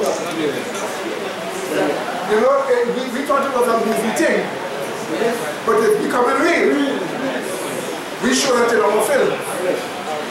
When that big pieces of rocks falling on the ground, and you're watching them on the street, so with a as they call it, gay parade, or showing their sin openly, you're watching them, and those rocks falling, don't leave them alone, you know.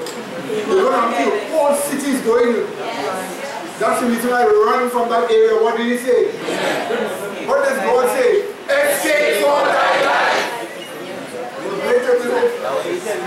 That is what God said in dealing with Solomon. God said what? Escape for thy life. Do you remember that phrase?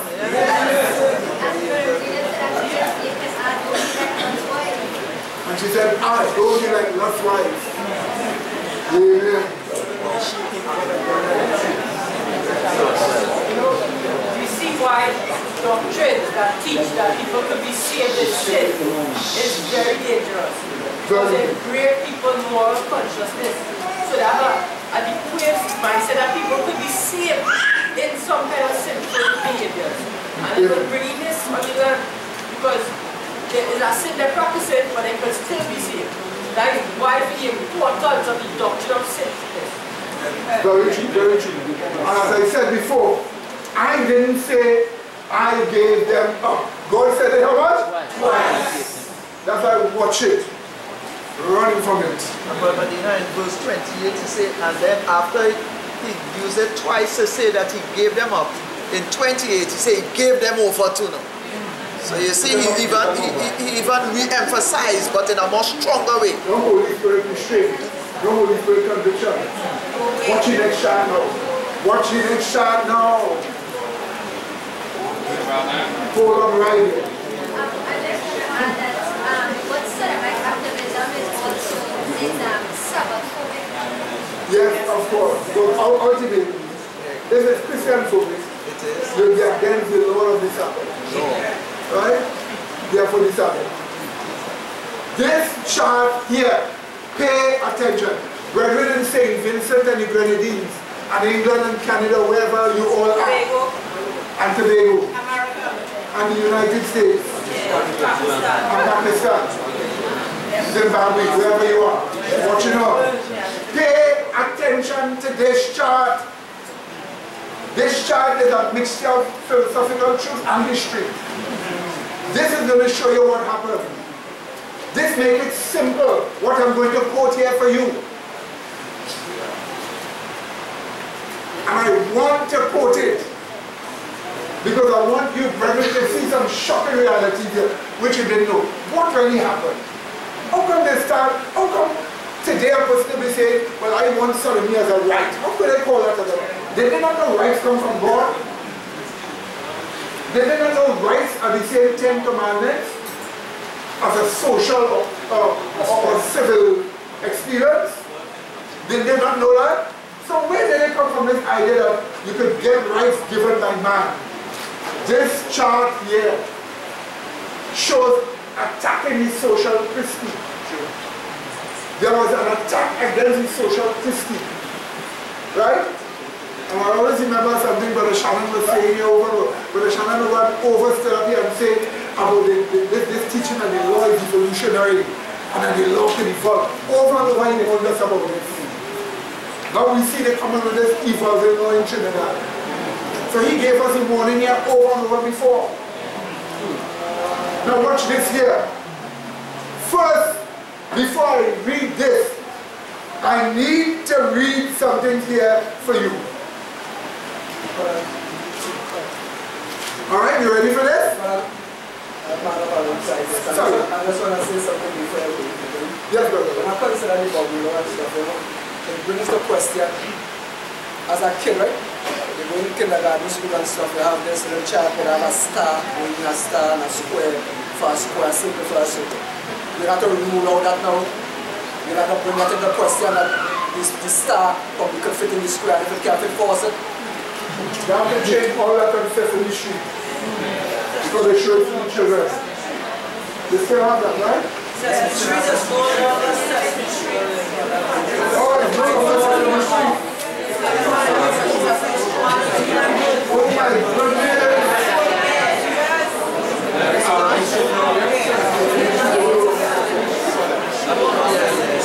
Oh my God.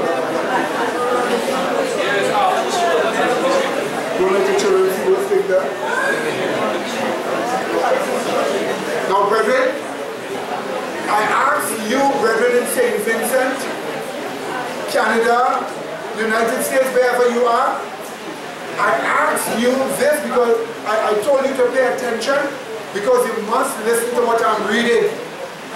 And I want you to just drop everything and pay attention to what I'm reading here. Are you listening to me, my dear brethren?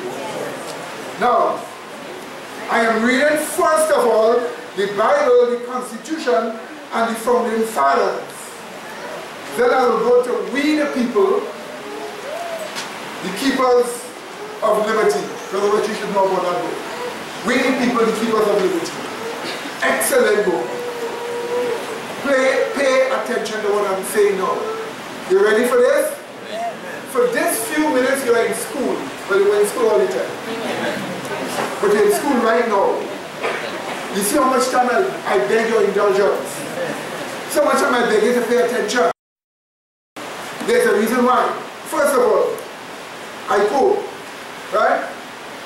You see, my dear brother, the deterioration we are currently facing regarding inalienableness of rights and inviolability of rights and freedoms in Western society, the deterioration we are facing did not come overnight, but was implemented by concepts of constitutional law. So some people come up with concepts from constitutional law and they implement the change long before.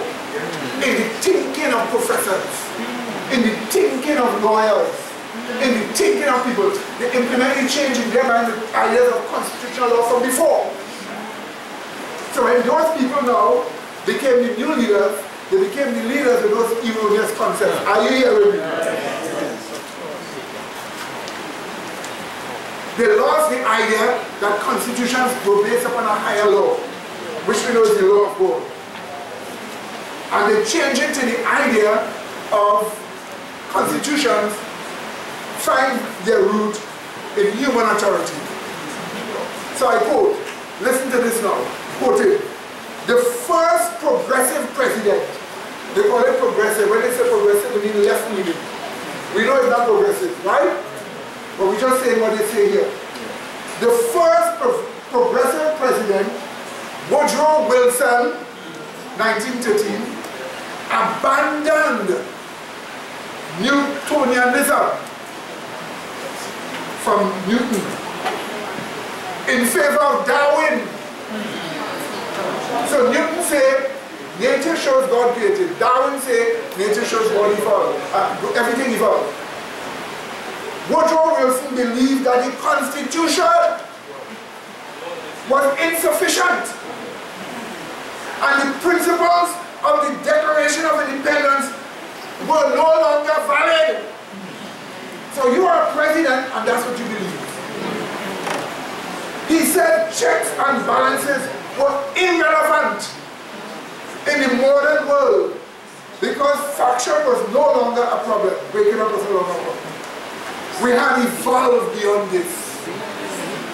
Woodrow Wilson rejected the Constitution's separation of powers because it did not take into account the Darwinian or evolutionary growth of society. What are we seeing here? If you go in a time machine, you go back to 1913, you will see you have a president in America saying, now this is where it all began. The Constitution is invalid. The Declaration of Independence is irrelevant. It doesn't take evolution into consideration. You're hearing saying that. That simple thing was the start of all this that we are facing today. Are you listening to me? Listen. Progressives, as called, teach that natural rights do not exist. So they're saying, oh, you say you have natural rights. Natural rights do not exist.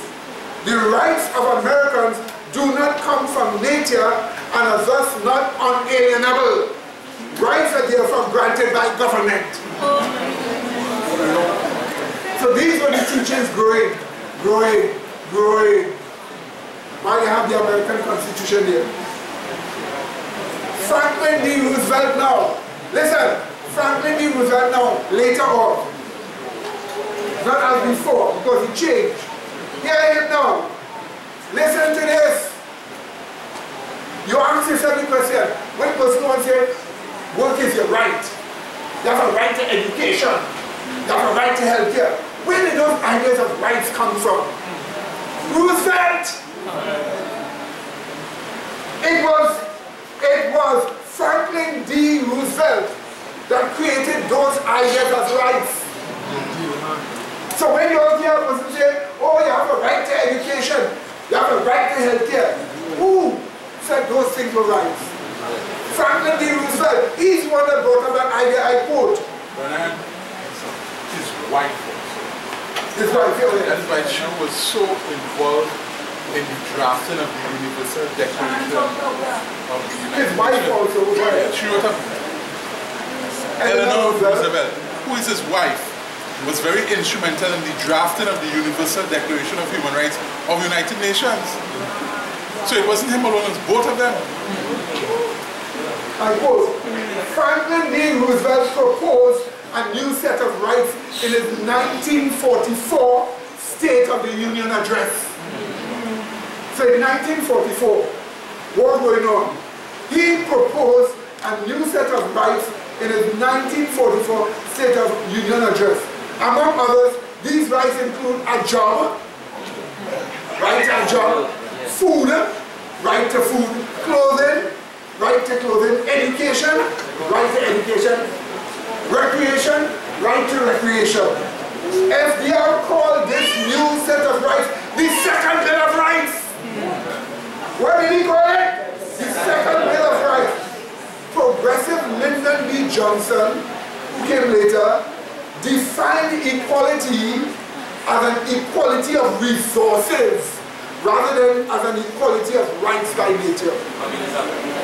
So you see, the one who came with it in 1944, they proclaimed a new concept of rights. Where rights now was your job, your education, your health, your recreation. Before people didn't used to look at that as rights. So where did that idea of rights come from? Roosevelt! From whom? Roosevelt. Hold on. Roosevelt was not alone. One and then two.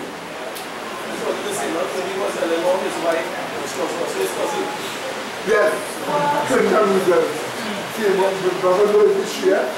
But what I'm noticing is now it's 1844. Adventism came on the scene, right, about the investigative judgment. So it's 100 years from 1844 to 1944 that they're beginning now to attack what was established, because 1888 you had the justification by faith. So what you're seeing is the king of the south coming there and attacking the principles that God has established there. If you take this spirit that we have here and you put it in every Adventist in the United States, the whole country would be in a war. Yes. All of Europe. Yes. It's this spirit they need. We are small, but had they gotten this revival, the world would have been already in upheaval. What do you say? But wait, I want you to hear this. Don't miss this one. Pay attention. A man by the name of Roscoe Pound. What was his name? Roscoe. Wrote a book by the name of The Spirit of the Common Law. He was president of Harvard Law School in the 1920s. When? 1920s. Now remember, in the 1920s, he was president of Harvard Law School. He revealed the nature of the changing view of law in America. So he's the first one that came up and said, well, law changes in the 1920s. He's the first one that came up and said, well, the law evolves. Yeah. Paul, who was not a Christian, did not directly attack the Christian foundation of law in the United States. He knew that the whole law in the United States was based on the social Christie. He knew it. So when he wrote his book, he did not directly attack the Christian foundation of law in the United States. In fact, he said that the old Christian legal foundation was good and produced many good results. But he went on to say that this foundation was not good enough to bring us into the modern era. According to him, we need a new law system, one founded on a different premise. So you see what happened? In 1920, you're not even born yet, but people are already telling you they knew that the law of the land was based on Christianity and it wasn't enough, they need to change it. Have a law professor. But wait, Pound and others claim that the law was rooted in the best that society had to offer, in the consensus of society and what he deemed best for mankind. As a society grew and became better, the law would change with it. Evolving law and the sovereignty of the state replaced. Are you hearing me now? At this point in time, everybody wake up. Evolving law and the sovereignty of the state replaced the absolutes of God's law. Did you hear that? Quoting Pound now. You want to hear his direct words? It was even worse. Pound said, the state takes the place of Jehovah.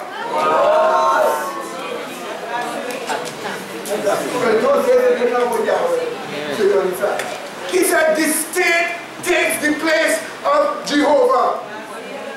He sought to implement a change to the law professors. So he filled a lot of law professors with his theory and sent them out into America to implement the change. And that disease grew from America and affected the whole world. That today we have sodomites down here challenging our law, attacking the social Christie.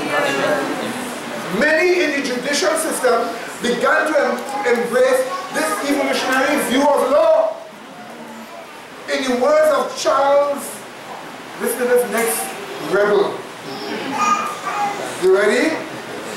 In the words of Charles Evans Hughes, Supreme Court Justice from 1930 to 1941. Hear him, quote, "We are under a constitution, but the constitution is what the judges say it is." That's how the judge today constitution. That's right. The idea of evolutionary law rooted in the will of man has grown rapidly in recent decades. Many people today in America and throughout the world claim to be the lovers of liberty and democratic government, yet through their attempts to remove every vestige of the Christian religion from our education, government, media, economy, and law are undermining the foundations of our liberty. So now let's look at the chart. Watch this. They attacked the social Christie by saying law and constitution was what? Evolving. Did you see that? They attacked the social Christie by saying what? Social Christie is the influence of Christ in society and in legislation. They attacked the social Christie by saying law and constitution was what? Evolving. By saying that the law must be grounded in the best of human consensus. So human beings get together and they have a consensus, and what the majority of them say, that's where ground law is. So if the majority of them say, well, sodomy is good, ground law is good. That's what's going on now. Also, they said the state replaces Yahweh as the source of law. Well, they say Jehovah. Also, the constitution is what the judges say it is. That's how they were attacking the social Christie. Also, a new concept of rights was proclaimed in the United States in 1944. And watch me. Ideas, these are ideas that influence the world. These are ideas that influence what? The world. Did you see that? Right? They influence the world and therefore justified sodomite and corrupt gender legislation. Because if it evolves, it will reach that way already with sodomite. Also, it justifies anti-rights and anti-freedom legislation because the constitution evolved. And rights come from government, not from God. And it also prepares the globe for the what? New world order. Did you see that, my dear brethren? Did you get that clear?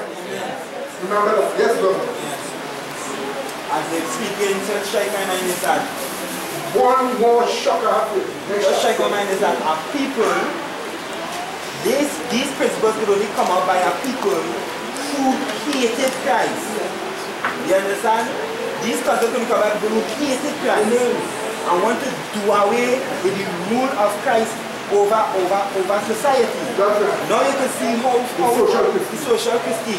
Now you can see how Psalm chapter 2 come in. You can see how Psalm chapter 2 come in because they understand the flow of it. You can understand what God was showing is the social Christie over man. They're seeking to do away with the cords that bind us to Christ. So now you can tie it now to show who the people really is and who's pushing such an agenda. That's why I tell you this study is groundbreaking. You're seeing what happened in the past. Let me just tell you something. Watch me.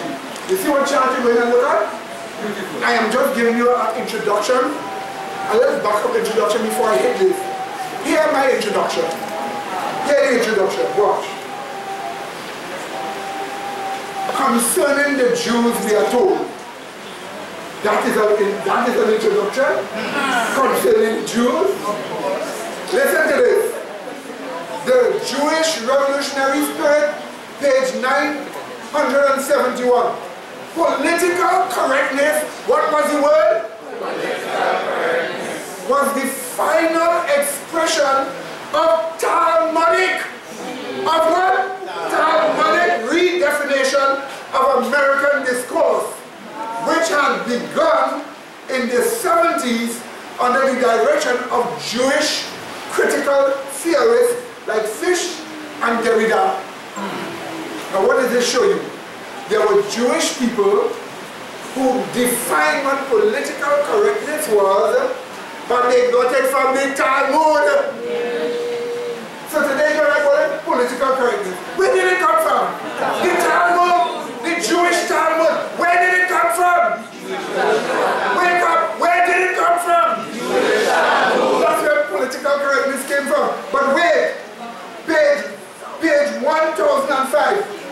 Quote, listen, Jews favor homosexual rights more than the general population. Do you see? That's just an introduction to this. Watch. Page 1005. Watch this. Everybody pay attention. Wake up now. You ready for this? The progressive deterioration. What did I just say? The progressive deterioration of morality can be directly attributed to the growing predominance of Jews in our national life. Yes.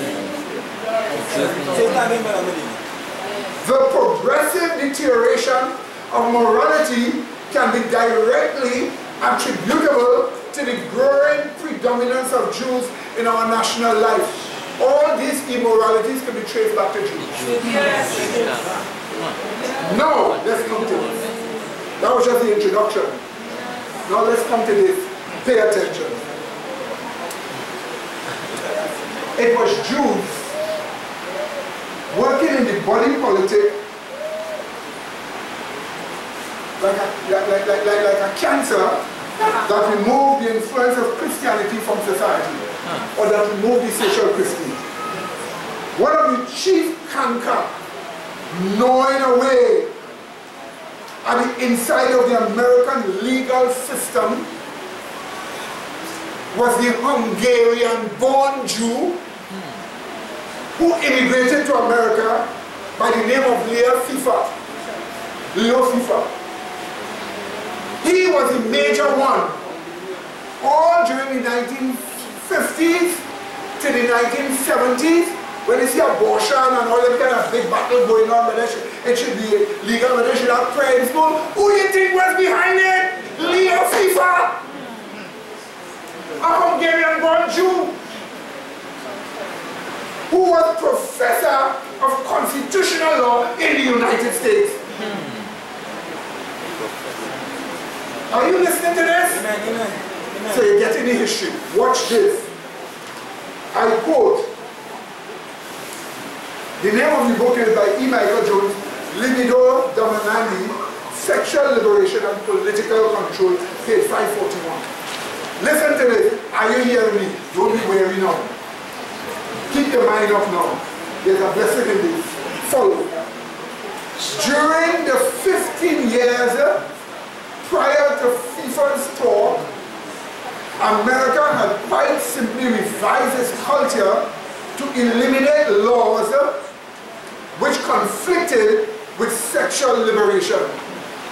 So America got rid of the Bobby laws, got rid of the immunity laws, got rid of the sexual laws and so on. That happened over a period of time. Who was behind it? Leo Pfeiffer was one of the main agents of that change. Leo Pfeiffer was professor of constitutional law. He was behind that change. So you remove the Bobby laws, you remove all those laws in America, so that way the tide was now open for a floodgate of immorality to spread America. And the same pattern is being repeated here because it's like a cancer. Once it touches there, it reaches, it will destroy us too. Watch this. FIFA's bio reads like a roadmap of the revolutionary changes that had spread through American society over the previous 20 years. If FIFA had come to talk about the triumph of secular humanism, he was well qualified. Why? He had been intimately involved in virtually all of the battles that had brought about that triumph. FIFA was the architect of the legal strategy which removed the last vestiges of Protestant culture from the public schools and denied government funding to Catholic schools. FIFA disliked the church. A Hungarian-born Jew. He He is the one that set up, that when he had migrated to America as a little boy, he grew up in America, joined the law school, became head of constitutional law, became head of an institution that sent out people who you train, and slowly moved to remove every vestige of Protestantism from American culture, from American law. So today they say, well, abortion this, or child rights this. Who was behind it? FIFA, Leo FIFA. Shocking now. Leo FIFA came to Philadelphia in 1976. On the 200th anniversary of the Declaration of Independence.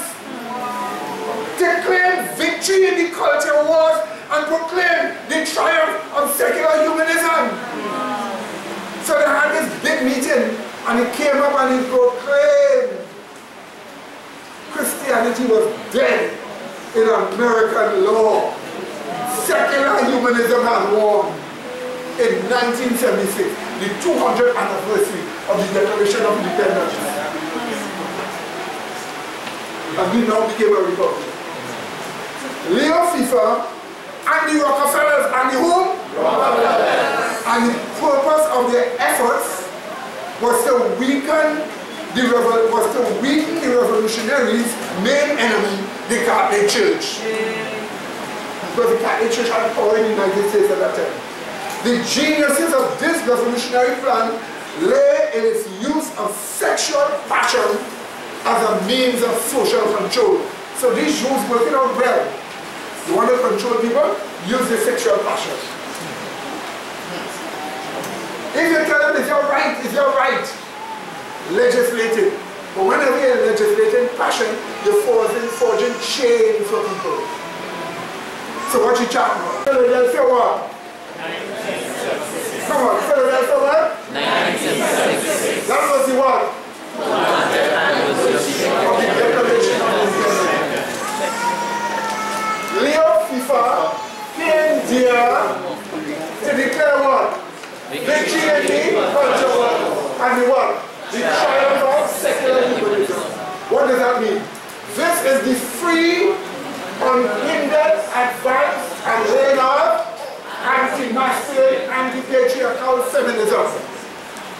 You know the kind of feminism that always against everything man? Yes. I saw a woman on television the other day and she said, our fight is to stop on man mentality to tell you can't do this, you can't go here, you can't do this. Don't get married. Please. Also, free, unhindered advance and reign of sodomy. What else? Gender perversion. What else? Liberal public acceptance of what? Sexual morality. And what? Political correctness. And all of that is what? Christian phobia. Because they attack the social law. Christian.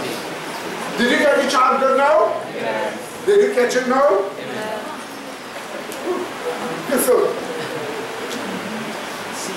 Listen. Did you get that, my dear brethren? That's what happened. That's what you are facing now. That's why you are facing what you are facing right now. That is what caused that. So that's how they destroy America, and it spread down here. We are facing the same thing too. In Philadelphia 1976, the 200th anniversary of the Declaration of Independence, Leo FIFA came there in Philadelphia 1976 to declare victory in the culture wars, as they call it. And the triumph of secular humanism, as they call it, which means is the free, unhindered advance and reign of anti-masculine, anti-patriarchal feminism. A feminism that is against fatherhood. They say, men, stop acting too masculine. That's what they say. They say that's too rough. You're scaring people. Act like a woman. That's what they tell you. And they go far, they tell us that we're still. And they say, you know what? Give us all the top jobs. Not 50-50. Not 50% of men in the job workplace and 50 women. Give us the majority. Watch me. Anti-patriarchal is a teaching that says Patriarchal means a family run by fathers. So you have a father and a mother in a home, and the father is the head of the home. You say that's patriarchal. So anti-patriarchal means against the father, the head of the home. The pro-matriarchal, let the mother be the head of the home. That kind of feminism is what existed. That feminism came straight out of the Talmud. Now, my dear brothers, removing the Boundary laws and Sodomite legislation,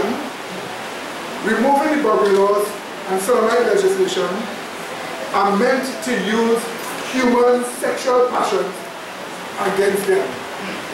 So if you remove the Boundary laws from the Sodomite, you're using his own sexual passions against him. Because you're now saying he's free to do what he wants to do.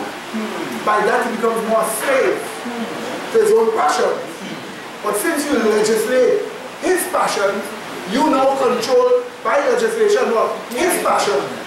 And therefore control what? His mind. That's a trick they learn in using sex against a person. Watch this now. It is meant to use corrupt human passions and sexual vice to legislate, to rob people of their own rights and freedoms. This uses human passions to forge their own chains. So every time they legislate some sexual passion thing for some rights, who knows rights and freedom? So they use sexual legislation to rob us of our rights and freedom. Amen? Okay. So the reverse psychology? The reverse psychology of the matter? Right? So when you see a sodomite saying, I am free, I am free. They just legislate things to force your sexual activity as right. And it's robbing other people of their rights and freedom. So what you bought in, you are free for. Watch this now. Quote, people who succumb to their disordered passions are then given rationalizations of the sort that clog web pages on the internet and are thereby molded into a powerful political force by those who are most expert in manipulating the flow of imagery and rationalization. The best way to control man is to do so without that he's being controlled. And the best way to do that is through the systematic manipulation of the passions. Because man tends to identify his passion as his own. In defending them, he defends his freedom, which he usually sees as the unfettered ability to fulfill his desires without, for the most part, understanding how easy it is to manipulate those passions from without. So if you tell our Solomon, we want to protest the government for looting the air, all of those who believe that you should be discriminated against on the basis of his sexuality, come out and protest. They see a lot of Solomonites come out and protest. So the harness was a force because of the sexual legislation justifying your wrong. That's why in many of those leftist events is a large amount of feminists and Solomonites will be there protesting. That's why that is happening. Watch this. Edmund Burke, 1800 in London. Hear what he wrote. You listening to this? It is ordained. Next shot. I'm going to hold on there first until this shot so to take your attention.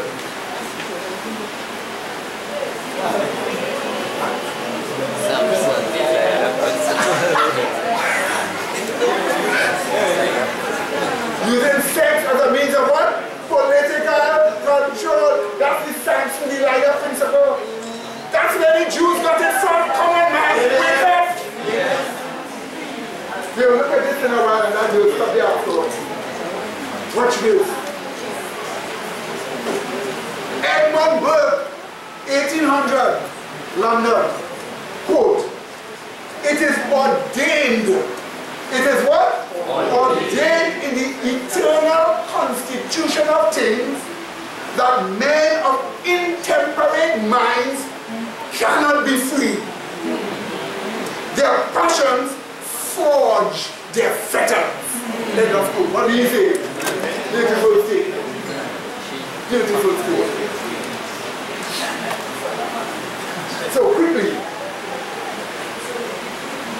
the idea that sexual liberation could be used as a form of control is not a new idea. It lies at the heart of the story of Samson the lion. You wouldn't believe your eyes and ears that this is happening in the world today. You wouldn't believe your eyes and ears. But for your sake, I will let you see that as the last thing. Okay? But once you see that, I just have to show you the chart after. Because the chart after is based on that video. So let's look at Samson and Delilah as our final scripture here. We will stop at this scripture here. Find Judges 16, 1 to 24.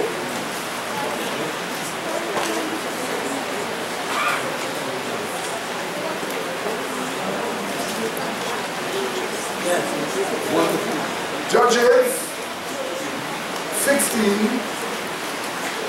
1 to 24.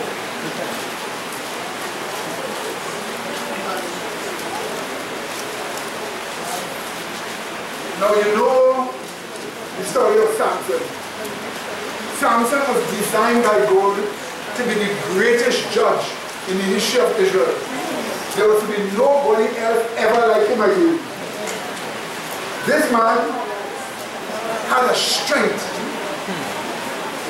In those days, they had the gates protecting the city. The gates higher than this. He would take up the gates and the post and walk with it. He was the greatest judge in the history of ancient Israel. Very powerful, handsome man. But he couldn't control his sex passion. So, the Philistines thought of a way. How can we deal with such a powerful, militaristic judge like this? They say, well, it's sexual passion. It's weak. So try and harness a sexual passion to get control of it. And that's the story of Samson and Delilah, the Samson Delilah principle. You ready to read it? Let's read now, quickly. 16. Follow me. Verse 1. Then went Samson to Gaza, and saw there an harlot, and went in unto her. And it was told the Gazarites, saying, Samson is come hither, and they compassed him, and laid wait for him all night in the gate of the city, and were quiet all night, saying, in the morning when it is day, we shall kill him. Stop here.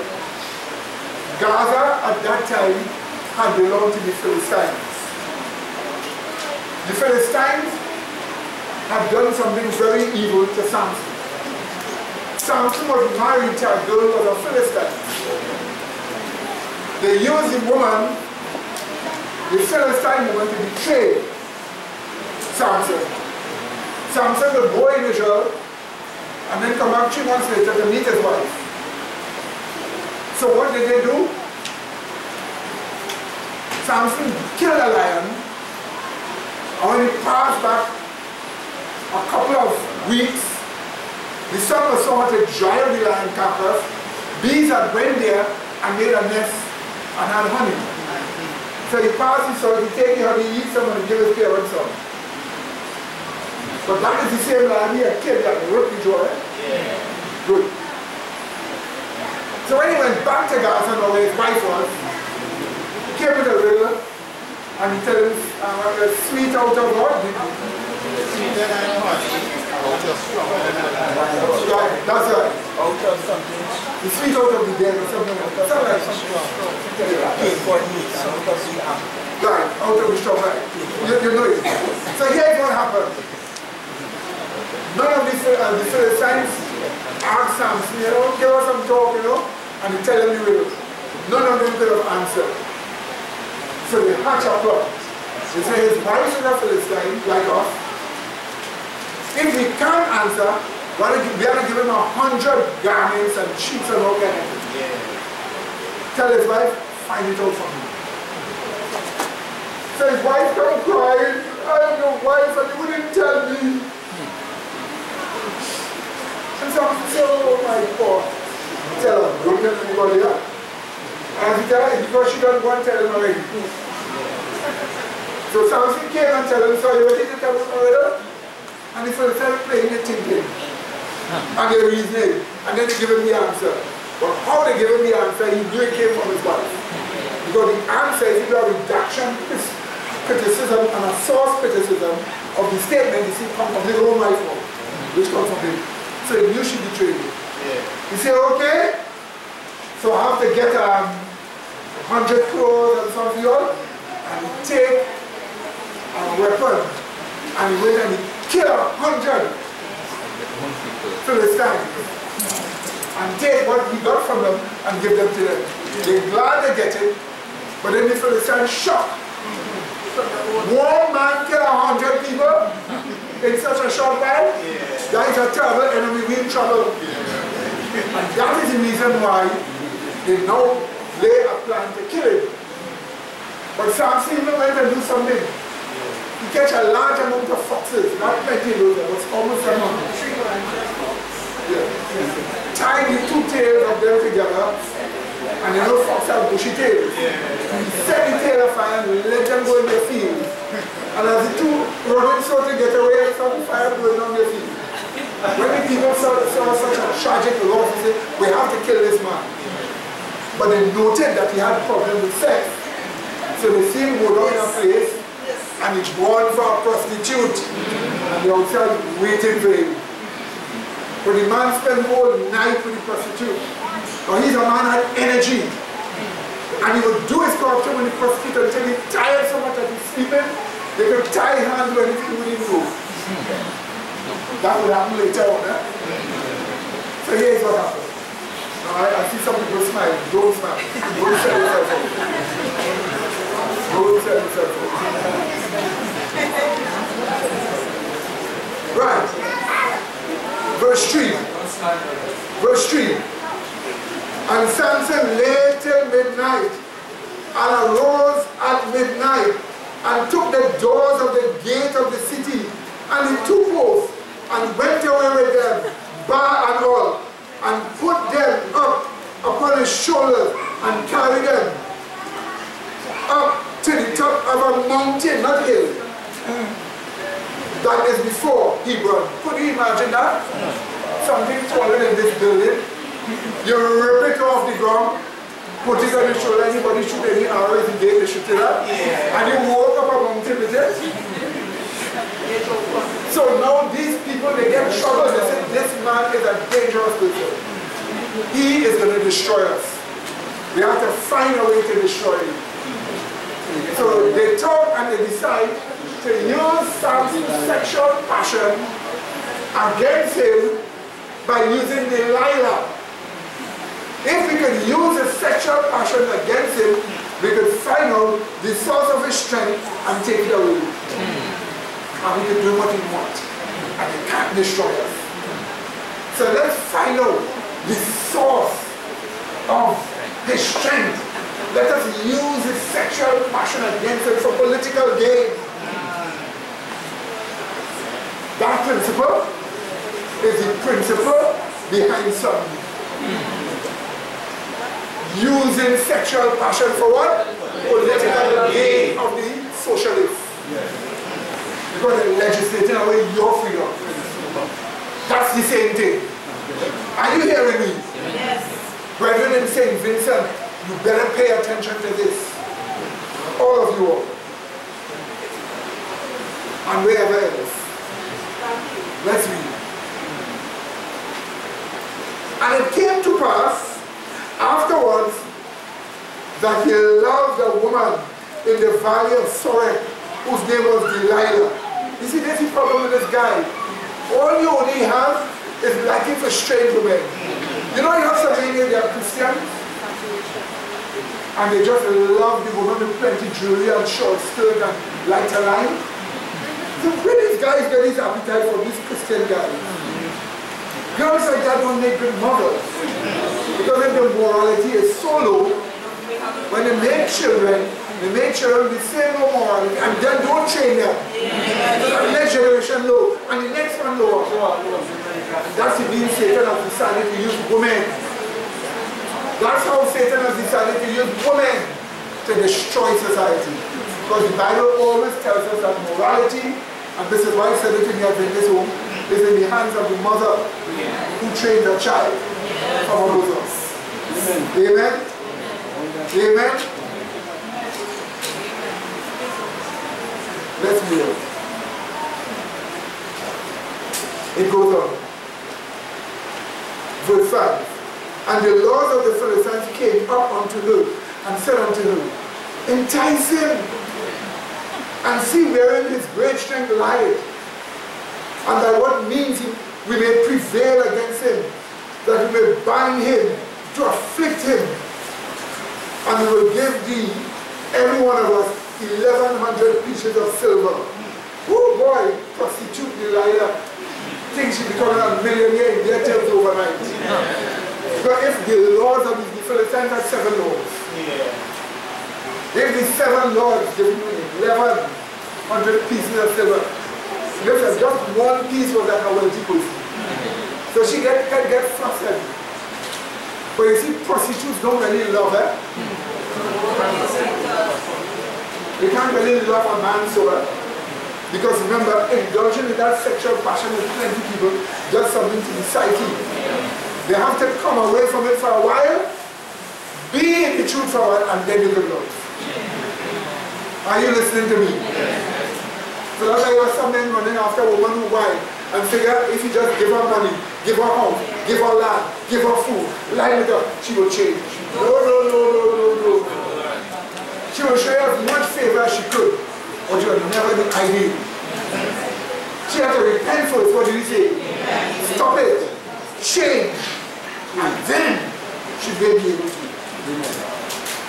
And for you men who think you get away, you who running after all of them, to you too is the same. Did I hit you in hard? Yes, very hard. Alright, good. I hope you get it in the well soft area. Remember that. Let's go. Some people are laughing. Watch this now. You ready for this? Yes. It goes on. 1,100 pieces of silver by 7. Millionaire overnight, boys. 6. And Delilah said to Samuel, tell me, I pray thee, wherein thy great strength lieth, and wherewith thou mightest be bound to afflict thee. And Samson said unto him, if they bind me with 7 green, fresh cords that would never dry, then shall I be weak, and be as another man. So he immediately recognized she's trying to find out the secret of the strength. But you see, the male prostitute also don't like the woman. So you know she's trying to trap him to give her a ratchetty answer. So this is a ratchetty answer. He knows he still has the strength of integrity and not a man there doing anything. Now that's so bad, eh? Big man like you, no control of your sexual passion, you're in the enemy land with one of their citizens, a prostitute. She asks you the secret of your great strength and she make you say, oops, somebody here trying to kill me. But no, you don't give her a latch if you take a minute. Have your relations until you exhaust yourself and you drop asleep. And he's sleeping so tight, you could tie him up anyhow and he would wake up. Let's see what happened. Verse 8.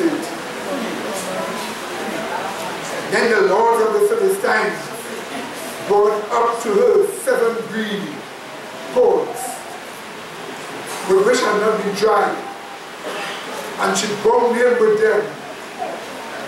Now there were men lying in wait, abiding with her in the chamber. And she said unto him, the Philistines are upon thee, Samson. And he brake the cords as a thread of turf is broken when it is touched by the fire. So his strength was not moved. So when he's sleeping, and she's shaking, these Philistines coming for you. Well, he knows they wanted. But he's so reckless. He's like, I'm so strong, nobody can do me nothing. He just snaps up, like if you put straw over fire, you know? And he gets up ready. Nobody there. But the fellas of them were hiding out of one of the chambers. So he recognized she tried something there, and the man wouldn't stop and say, I'm in an enemy land. He keeps coming back more and more for more the sexual passion. And every time he comes out for the sexual passion, she has a next trick for you. Listen, 10. And Delilah said unto Samson, behold, thou hast mocked me and told me lies. Now tell me, I pray thee, wherewith thou mightest be bound. And he said unto her, if they bind me fast with euros that will never occupy me, then I will be weak as another man. Delilah therefore took new ropes and bound him therein, and said unto him, the Philistines be upon thee, Samson. And there were liars in wait, abiding in the chamber, and he brake them from off his arms like a thread. Alright? So, he had a sexual immorality, exhausts himself, drop asleep. He can't even feel himself being tied. She take his big, mighty arm and put it behind his back, and tied with these fresh new ropes that will never use. And this man is so jealous he don't even do that. Usually you sleep and somebody moves your hand and say, hey, what's going on? But he's so exhausted from his corruption. He's sleeping and he didn't even know that his hand was put behind his back and tied. But when she shake him and wake him up, he quickly snaps his phone and get up with no word. He didn't even have to think. He get up dazed and just snap it and get up. Hear what she told me. Verse 13. And Delilah said unto Samson, hitherto thou hast mocked me and told me lies. Tell me wherewith thou mightest be bound. And he said unto her, if thou weavest the 7 locks of my head with the web, and she fastened it with this pin, and said unto him, the Philistines be upon thee. Samson, and he awoke out of his sleep and went away with the pin of the bead and with the web. Right, that is important. Tell her, look, you see my 7 locks I have here? Take a pin, push it in and wrap it around and tie it with it. And put something like what people call a hairnet, a web on it. That way on me. You already say something you shouldn't say. So she did it. And she said, Samson, the Philistines coming for you. And he just get up and walk off with it to the head. So by now she get angry. But passive. Let's see. Verse 15. And she said unto him, how canst thou say, I love thee, when thine hand is not with me? And thou hast mocked me these 3 times, and hast not told me wherein thy great strength lieth. Now we see something that was going on here. The lying hypocrite tell you woman you love all the time. And always remember, door to sexual indulgence for people who are trying at you is to tell you they love you. They never say I hate you. A man will tell a woman, I hate you, let's have sex. They'll always say, I want, I love you. So now you see the tricky crop. You don't love the girl, but you want to gratify the passion. So what they telling her? I love you. So that she use it against him now. All the time they're telling me you love me. And 3 times they deceived me so. Where's the love there? It's logical, isn't it? Yes. But how much? Verse 16. And it came to pass, when she pressed him, how much? Daily. With her words, and urged him, so that his soul was what? Vexed unto death. Then he told her all his heart, and said unto him, there hath not come a razor upon my head, for I have been a Nazarite unto God from my mother's womb. If I be shaven, then my strength will go from me, and I shall become weak like any other man. That's what he said. But the girl so smart, she knew when he told her the truth. She knew when he told her the truth. You see, this girl pressed him every day. And that's how some of you all have got to. You see the person once, you see the person twice, you see the person 3 times, you're talking to the person for months, you're talking to the person a couple of years, you overlook all their irresponsibility and say they're in love. Because their affections get affected by being close over a period of time. And there are points for a journey into a relationship with trouble. You didn't stop to think, is this person responsible? How do they live? What's the quality of life they have? What's the morality they have? How well do they love the truth? No. Because if a person don't love the truth good enough, they won't be able to good. Because many of us who really love the truth don't always abide in it. And then we behave bad. Male and female. So, she pressed him, and she pressed him, and she pressed him every day. Until his childhood impatience arose. You see some people get angry very quick like a teenager. Every little thing they get angry quick for. You can't even talk to them. Even though you're trying to say something to help, they always see that against them and they quickly get angry. That's what happened there. I should push him. He became like a piece of meat. As the Bible put it, like a piece of bread. Crushed to it to become like a piece of bread. Easy to eat. So he became like a psychologically weak teenage person with anger. And from the time you have the anger, you're not thinking straight. So he quickly respond in anger and say, look, you know what? Look, you see me here? Look. You can see it was never shaved since I was born. I'm a Nazarite. Nazarite in Israel don't have the hair cut. That's how my strength comes from that. If you cut over here, I'll lose my strength. But he's thinking she didn't do anything before.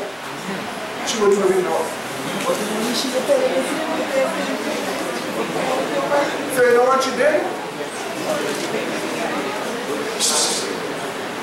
She made sure he had a good, passionate rump.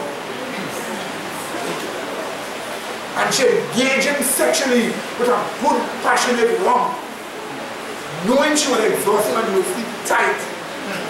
Because you can't put a razor on one hand and sleep and he's not waking up. And when he was sleeping like the sleep of death, she made sure they cut it all off. Lock by lock, 7 cuts. Take it all off. And he's so dead that he didn't feel anything. What a fool he was. So you see his passion they use against him? Yes. Are you listening here now? Yes. Are you watching yourself? Yes. I am watching myself too. Watch yourself. Let's go on. Go on. Verse 18. And when Delilah saw that he had told her all his heart, she sent and called the lords of the Philistines, saying, come this once, for he had shown me all his heart. Then the lords of the Philistines came unto her and got money in their hand. So you know what the woman do? She went and tell them, I ain't cut his hair yet, huh? He's sleeping after the sexual activity. So what did she do? She run And she tells the lords of the Philistines, come one time now. The man tell me his hand and walk with my money. So they walk with the money in the hand. Right? Let's see what happens.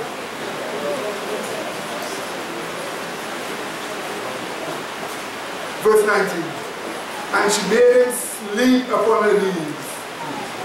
So what did she do now? He's sleeping already. And you know everybody likes to sleep in comfort. You take the person, you put him against her, on her knees, that heavy body, and start to stroke him. Well, now he's sleeping much, much more deeper. Like a kitten, he's sleeping much, much more deeper. Right? See? And the man out sleeping, the head back so and the locks hanging down.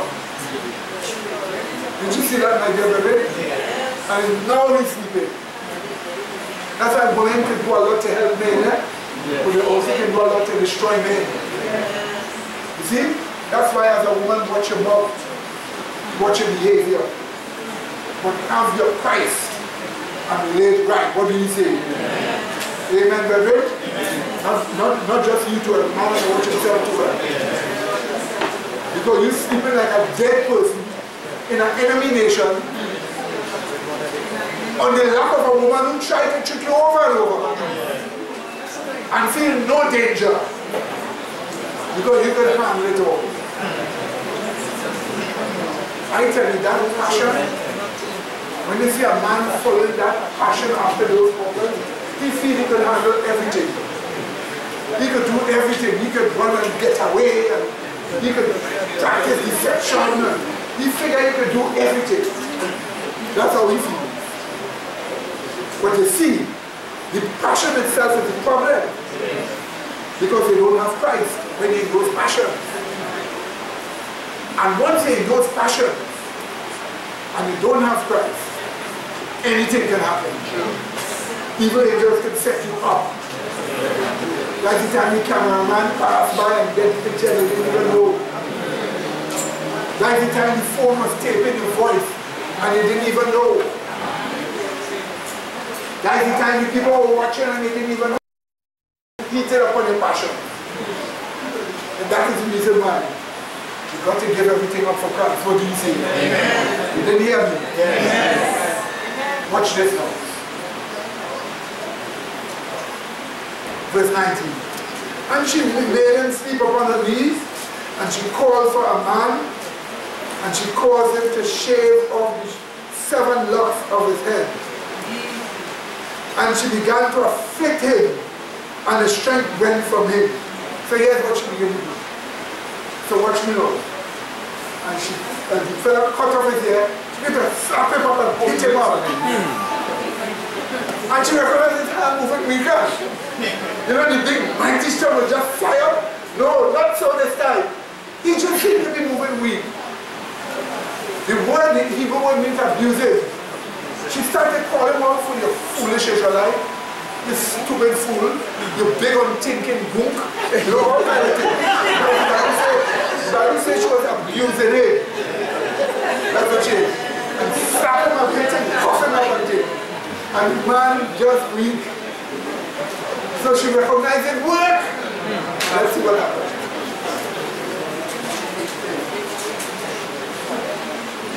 Okay?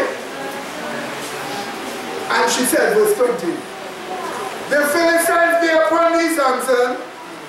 Did you hear what she tell him? The Philistines be upon thee, Samson.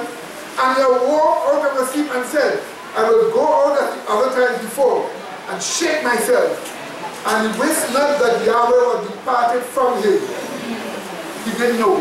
You see, it's not the ear gave him strength. The ear was used as a sign of his connection with God. And God gave him the strength. You lose the ear, God cut his connection. You were no longer Nazareth. And so he didn't know that. And when the man get up, and the Philistines come, about 10 of them, or a group of them pull out their swords, and Samson firing us like a weak lady. Samson firing us like if he want to fall off. It looks so disgraceful. It looks so ugly. Some time ago he had a big gate, a Walk up a mountain with him. Now he can't fight a few men. Well, Samson started to panic. But they tell themselves he's still strong and he's seeing us. He might get in a lash. So you know what? They dig out his arms. Get the idea? They dig out his eyes. You no longer see no more beautiful woman shape, huh? Can't see it anytime again. It's done, it's gone. Is that understood? As darkness entered the grave, you couldn't see it again. You couldn't see beautiful looks and shape and all this. You couldn't see it again because he was now blind. They dig out his eyes. Let's read it. But I said that's the best thing for you. Yes, but that's true.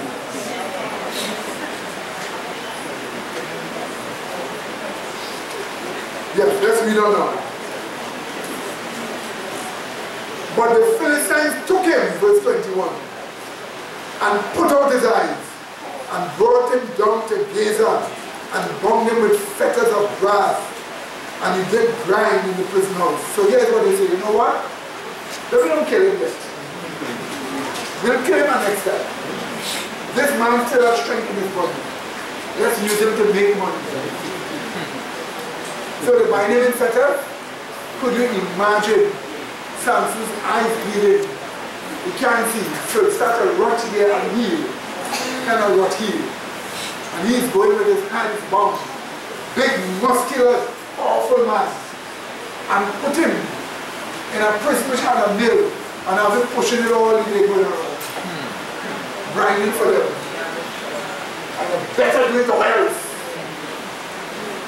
And then the Philistines started to rejoice. And Delilah became a millionaire. Let's see what happens.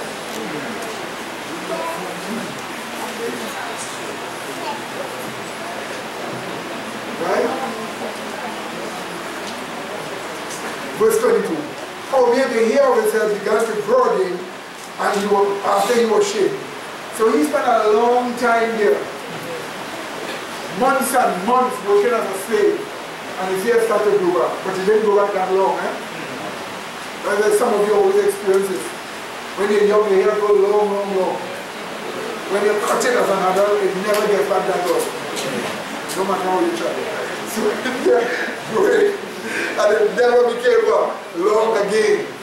But at least he got his faith because he's blind and he's thinking, look at what a fool I made myself. Grinding in the land of the enemy corn for them to eat. I used to take one jawbone of a donkey and I kill 100 of them. I move a gate up a mountain. I was so powerful. Now look at me. I can't even fight 3 or 4 men. And worse yet, if they come at me, they come to hit me and kick a car like that. That's how these Philistines used to have. They say, come and kick him on his behind. Hit him, slap, cuff him, and he can't see to hit back.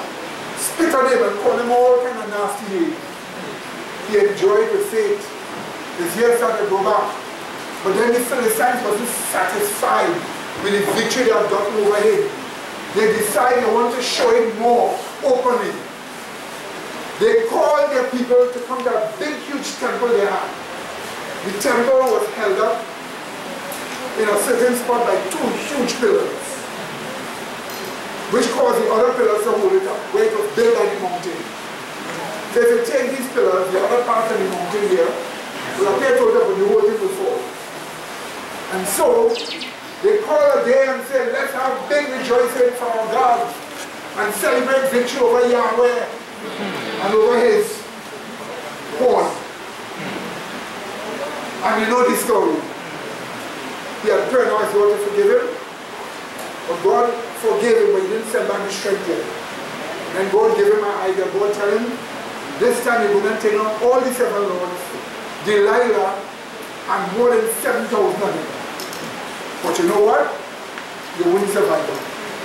He had to decide if he was going to die or not. Because if he had thrown it down and survived, this will be a blind judge living in Israel, a symbol of his infidelity, a symbol of his corruption for years until he become a whole man. there'll be nobody's help. Because he can't have a blind judge. And if himself is a blind judge, he can't do nothing to help Israel. Because judges in those days had to fight. Not just sit down and judge. That's also the one. Fight. Lead an army. And he can't lead an army because he's blind. So God laid it out to him plain and straight. You'll take more of them down than you ever did in your life. You'll take down the 7 lords of the Philistines. You'll take down Delilah too, but you'll lose your life. And they bring him out there to bring sport for him. And he thinking, what should he do, what should he do? And he finally surrendered to God and said, let me die serving Yahweh. Amen? Amen. And he told the boy, come boy, where is the 2 pillars that hold up this temple that I may lean on them? I'm tired. And the boy carried him and put him there. Now the Philistines are not looking at Samson. To them he's no longer a danger. After months and months of grinding corn for their own food. They defeated him. Their God was proving to be stronger as far as they can see. They took out his eyes and blind, he can't come. So they leave him. And they didn't see any boy leading by the 2 pillars. And they tell the boy, run for your life. Run. Escape for thy life. And the boy run. And then Samson push. You know, I use my imagination. And I thinking about Delilah inside there. All the drinks she drinking. Man, yeah. Now I have no fear. Until suddenly, they just hear stones cracking and breaking. And see this big stone roof. I think Delilah must be born the most. Because she died under Samson's hand. Because she was responsible. And the 7 lords also. A lot of the military leaders. That ended that story. Samson himself died in the same day. Israel buried him. They buried him as a recovered hero. As a what? Recovered hero. Meaning he recovered from his evil and he died in his faith. Amen, brethren? That clearly shows us the Samson Delilah principle. You see, sexual passions used as a means to deceive and to what? Manipulate. Amen? And secondly, sexual license as a means of control and what? Enslavement. These 2 things is what we call Sodocialism. Sodocialism today. They're using sexual passion as a means to deceive and manipulate those Sodomites and the whole country. And sexual license as a means of control and enslavement. It's your right. It's your freedom. Do it if you want. Nobody has a right to tell you. You're a human being. As a means of control and what? Enslavement. That is Sodocialism today. Do you get that clear, my dear brother? Yes. Somebody have it there. Yes, brother. Even in the story of Balaam. Sorry? The story of Balaam. Yeah, Balaam did the same thing too. Use sex as a means of controlling Israel. Yes, my dear brother. So quickly, next shot.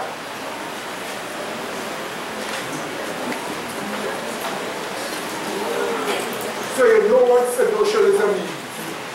It comes from the sodomy, and socialism. You call it Sodocialism. What do you call it? Sodocialism. I didn't hear you. Sodocialism. It's a society immersed in what? Sodomite culture. And it is what? Sodomite socialist society. That is Sodocialism. That's what they're trying to create all over the world. Sodocialism. Is that understood, my dear brother?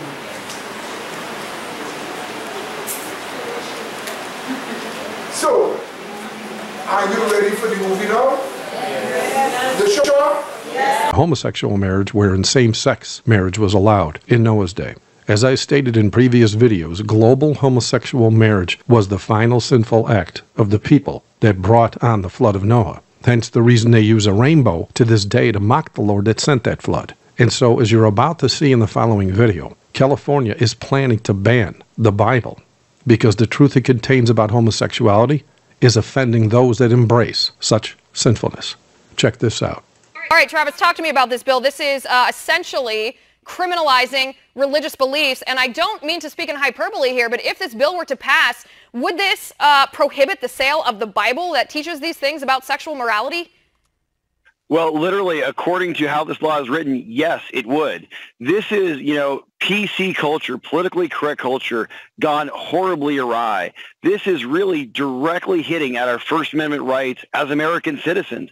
Now the Democrat legislators in this building right behind me, the California State Legislature, they want to tell you how to think, what sort of books that you can read, write, and purchase. It is completely wrong. It is absolutely against our First Amendment rights. And I, for one, will be a vocal opponent against this if it ever hits the Assembly floor. Right. I mean, some of the phrasing here, I read it in the introduction. I want to read it again. They say this includes efforts to change behaviors. I mean, that is the role of parents, to guide their children's behaviors. If they are not allowed to guide their children's behaviors with their religious beliefs, then what rights do parents even have in the state of California?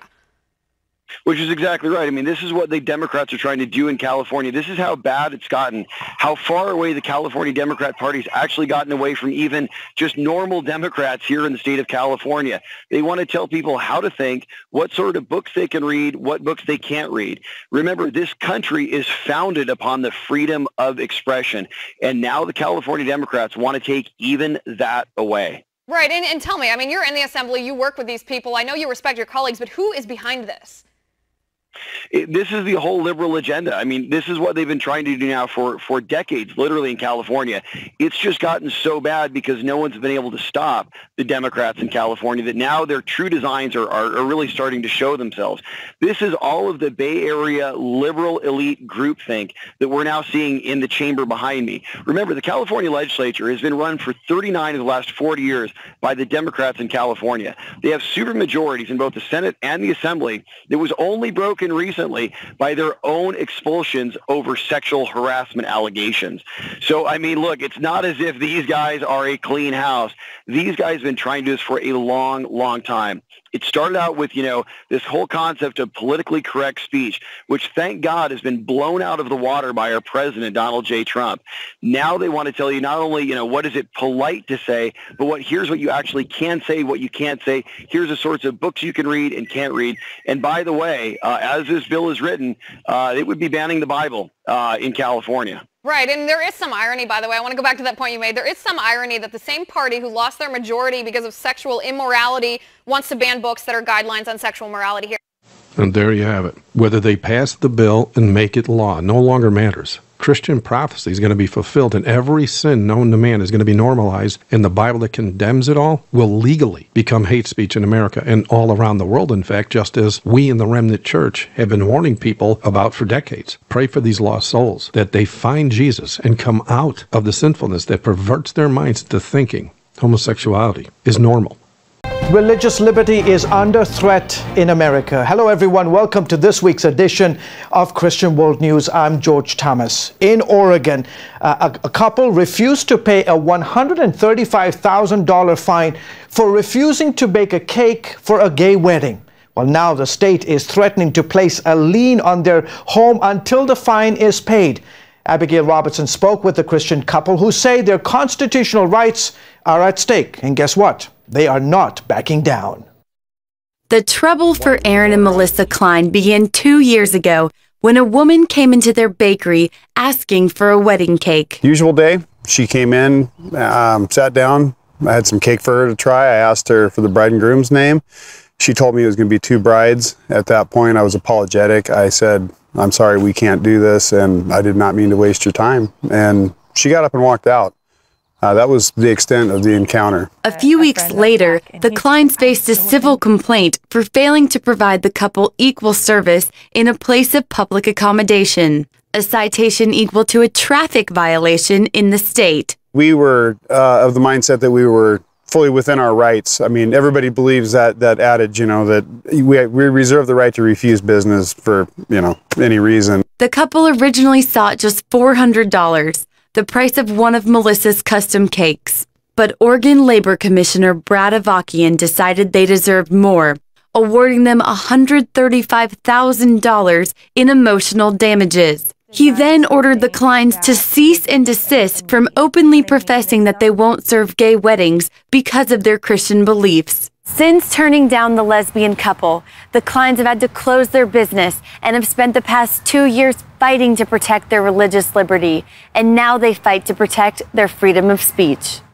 It's First Amendment, free speech. You're looking at a government agency telling a private individual what they can and cannot say. This should scare every American. I'm shocked at the fact that I wasn't even charged. Like, I wasn't even charged, and I'm being told that I have to be silent. And to me, that's like, I don't understand that. That doesn't, I mean, I don't see how somebody can tell me to be quiet. And frankly, I'm not going to be quiet about my faith. Hans von Spakowski of the Heritage Foundation says the Kleins could seek legal action against Commissioner Avakian for his clear prejudices in their case. I actually think they have a potential civil rights case against Avakian. He clearly has acted in a biased, prejudiced manner. He's acted as judge, jury, and executioner in this case. And has acted punitively against them. Spakowski also feels the ruling is intended to intimidate other Christians. I think the churches should be getting behind the Kleins, but I have no doubt that they're not saying anything about this because the clear intent of the state of Oregon and Commissioner Avakian is to intimidate the Christian community. That's why he's imposed this huge punishment on the Kleins. And it's very clear that intimidation is working. Aaron and Melissa have seen mixed support from Christians in Portland. Even the churches, no, I'm not saying all of them, but a percentage of the churches said basically they've made this mess, they're on their own. Professor Michael Gurney from Portland's Multnomah University sees this mixed reaction as generational. I think for the younger generation, they don't understand why Christians would refuse. For them, it's not that they see this, they would see the act of baking a cake as endorsing. It's a matter of equality. I think we're going to see more and more of this encroachment upon religious liberties. And I think that we have to really be prepared for that. Despite the hardships and long road ahead, Aaron and Melissa remain confident God will see them through. For me, personally, it has been, I mean, it's weird to say, but an amazing experience.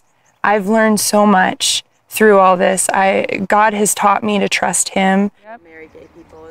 Incredible. Abigail Jones us now. I'm struck by the fact that her response to how she's handling this and how God is helping her through this. In fact, the entire couple. What did they say to you? Meeting with them was so great because they are so positive and they really believe that this is just a challenging season that they're going through. Yeah. And they are leaning on God, they're trusting in Him, and they really believe that He's going to pull them through. Mm-hmm. And even just a couple days on the Sweet Cakes by Melissa Facebook page, they posted, "In the midst of our trials and struggles, we should find ourselves drawing closer to the Lord. It's absolutely amazing what the Lord does for you when you lay everything at His feet." A Christian-owned bakery which refused to make a cake carrying a pro-gay marriage slogan is found guilty of discrimination. The deep consternation right across the community in Northern Ireland at this finding that a Christian family that have conducted themselves with the utmost graciousness and dignity throughout this case have been found guilty of discrimination. Been found guilty of discrimination for refusing to make a cake iced with a pro-gay marriage slogan is just speaking outside the court. It's very important to us. It determines how we live, how we bring up our children, and how we run our business, how we meet and how we engage with other people in our society. So yes, we can't just leave it out when we go to work in the morning. But we do want to say thank you to the thousands of people who have supported us and who have prayed for us, and we're very grateful. And certainly those prayers would be appreciated in the future. And also thanks to the Christian Institute, who has helped us during a difficult and exhausting time for our family. We're most of all thankful to God, who's been faithful to us throughout all of this, and we know that He'll continue to bear us as we carry this burden in the future. Thank you. Mr. McCarthy, what do you say to people who think of you as bigots? Daniel, our microphone wasn't working. A statement from one of the family members involved in that court hearing, the family that owned the Christian bakery that refused to make a cake, iced with a pro-gay marriage slogan, convicted this morning of discrimination. £500 has been awarded for the Gareth Lee, who was the person that went in and ordered that cake, which was subsequently refused by the bakery.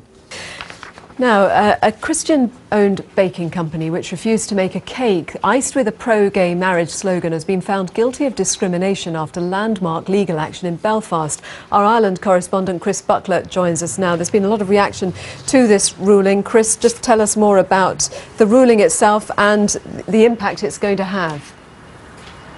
Yeah, this whole legal case has sparked a huge debate in Northern Ireland about a conflict between religious rights and also the protection of people and their protection from discrimination. This all dates back to this time last year, whenever a man went into a baking company here in Belfast, Ash's Baking Company, and asked for a cake to be iced with a slogan in support of gay marriage, also pictures of the Sesame Street characters Bert and Ernie on it. He asked for that cake, the order was initially accepted, but then the baking company decided to refuse it because they said it was against the Christian beliefs of their owners. They said the owners objected to same-sex marriage, they didn't agree with it, and it was something that they could not endorse by providing the cake. Now, inside court today, the district judge made very clear that in her view that wasn't the case. She said the defendants cancelled this order because they regarded it as sinful same-sex marriage. Support of same-sex marriage is clearly linked, she said, with sexual orientation, and the defendants are not a religious organisation, they are a business for profit, and they should have provided that service. Who took the case, who was the man who was refused this cake, he was supported throughout this whole legal process by Northern Ireland's Equality Commission, and outside court they welcomed this judgment. I think it's extremely significant because we started off by saying we believed that there had been a discriminatory act.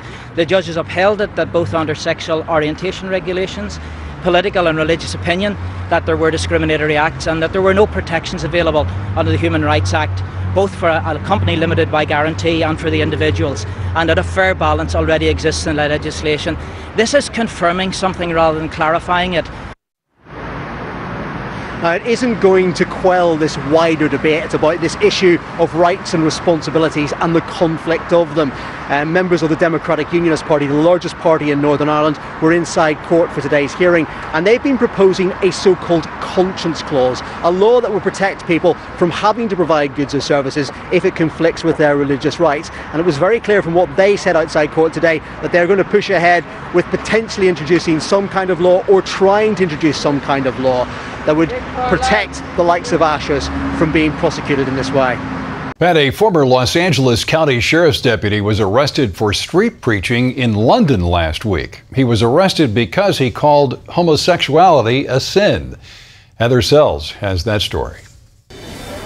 49-year-old father of three, Tony Miano, took early retirement to become a full-time preacher 2 years ago. He says 2 police officers approached him as he was street preaching against sexual immorality. They asked me what I was preaching about and if I had talked about homosexuality. I said that I did. They continued their investigation, and at about 4:20 p.m. I was arrested for what they told me was homophobic hate speech. Okay, I'm arresting you for Section 5 public order. Okay, this is because people have been offended by what you said. Miano says even during all his years as a deputy sheriff, he'd never encountered the type of questioning that he faced from the London police. I was asked specifically that if a person walked up to me and they were a homosexual and they were hungry, would I give them something to eat?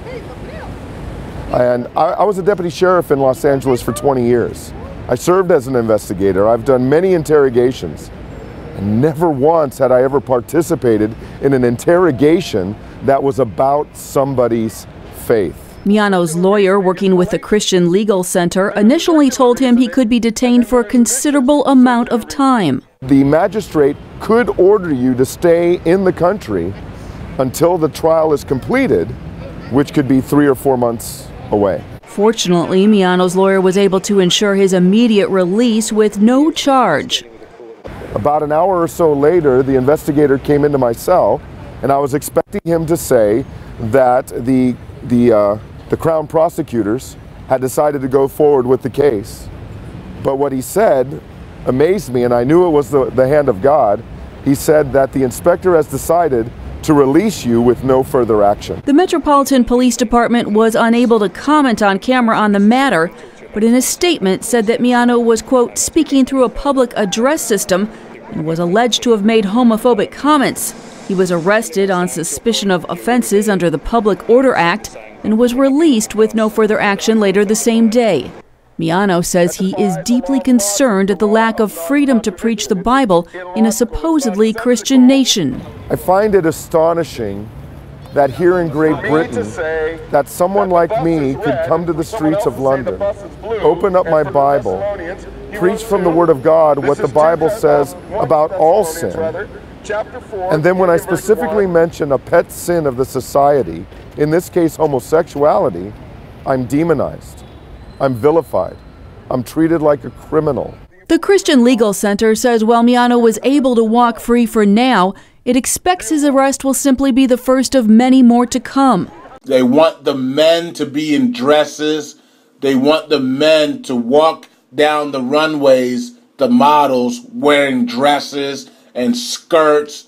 And they want this transgender stuff and this transsexual stuff and all this feminine stuff on the male could be front forward in people's faces, okay? Now, they want the females, on the other hand, to wear pants. They want the females to become like men, to become bosses, to run the world, and to do and to be leaders, and to be above men, okay? So we have this new thing going on that the elites are doing, which of course goes against God, because they hate God. They hate Christ as Father. They hate Christ and they hate Christ as Father. We all know that. This is Hollywood we're talking about. This is Satanism. This is occult stuff. So they go against that, okay? They want the woman to now be leaders and be above men, which will destroy families, which will destroy countries, because God didn't create it that way, because Eve messed it up for women, okay? So Eve took the punishment of a woman. That's why she has to go through 9 months of pain to birth a child, okay? Okay, brethren, we're going to be finishing now. Let me just tell you through these charts. So you see all those things in the videos show you attacks on Christianity by Sodomites. Did you not see that? Yes. All was done in honor of the Sodomite. That's what we call homo tyranny. Did you see that? Yes. It is homo tyranny is identified as sodomite, deceptive, anti-rights, and freedom education. When they force that education on you, that is homo what? Tyranny. Tyranny. That is homo what? Tyranny. Right? When they have pro-sodomite decriminalization, like the Bobby law, that is what? Homo tyranny. When you have sodomite anti-rights and freedom legislation, that is what? Homo tyranny. Because those legislation is targeting you. And when you have sodomites discriminating like the bakers and so they call it what? Homo tyranny. And all that is Sodocialism. Is that understood? And that's what we are facing. We are facing homo tyranny. It's coming for us. And that's the reason why we have to learn to deal with that. Is that understood? So, this clearly shows us, and brethren, we are listening, this clearly shows us that Sodocialism is hostile and subversive to the what? The social Christi, which is Christ in legislation and in society. It is naturally hostile and subversive to the social Christi. And this is what we are facing here. The social Christi is being subverted by Sodocialism. Amen, brethren, do you understand what's going on? Yes. Now, The next chart shows us something very important. They have what? They call themselves what? LGBTQI. Lesbian, gay, bisexual, transvestite, or transsexual, queer, and intersex. That's what they call themselves. All the behavior, watch me again, all the behavior of LGBTQI was found in Sodom,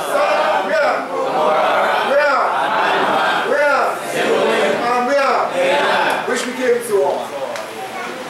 So all their behavior in those countries. So they call themselves LGBTQI, we call them SGAZB. Did you get that? They call themselves what? LGBTQI. We call them what? SGAZB. And that is what? Sodocialistic society. That kind of society. That's what those nations do. And there are very, very bad things the Bible says about it. Right? The Bible says the men in Sodom were extremely grievous sinners. Why did the Bible say that? Because the quality of their sins were terrible. Next chart. For me to explain this chart, I have to give you a quotation from Mrs. White in the book Education. In the book Education, page 228, here's what she says. Multitudes are led to believe that desire is the highest law. You said something. Look, Mrs. White said about it before. Multitudes are led to believe that desire is the highest law, that license liberty, and that man is accountable only to himself.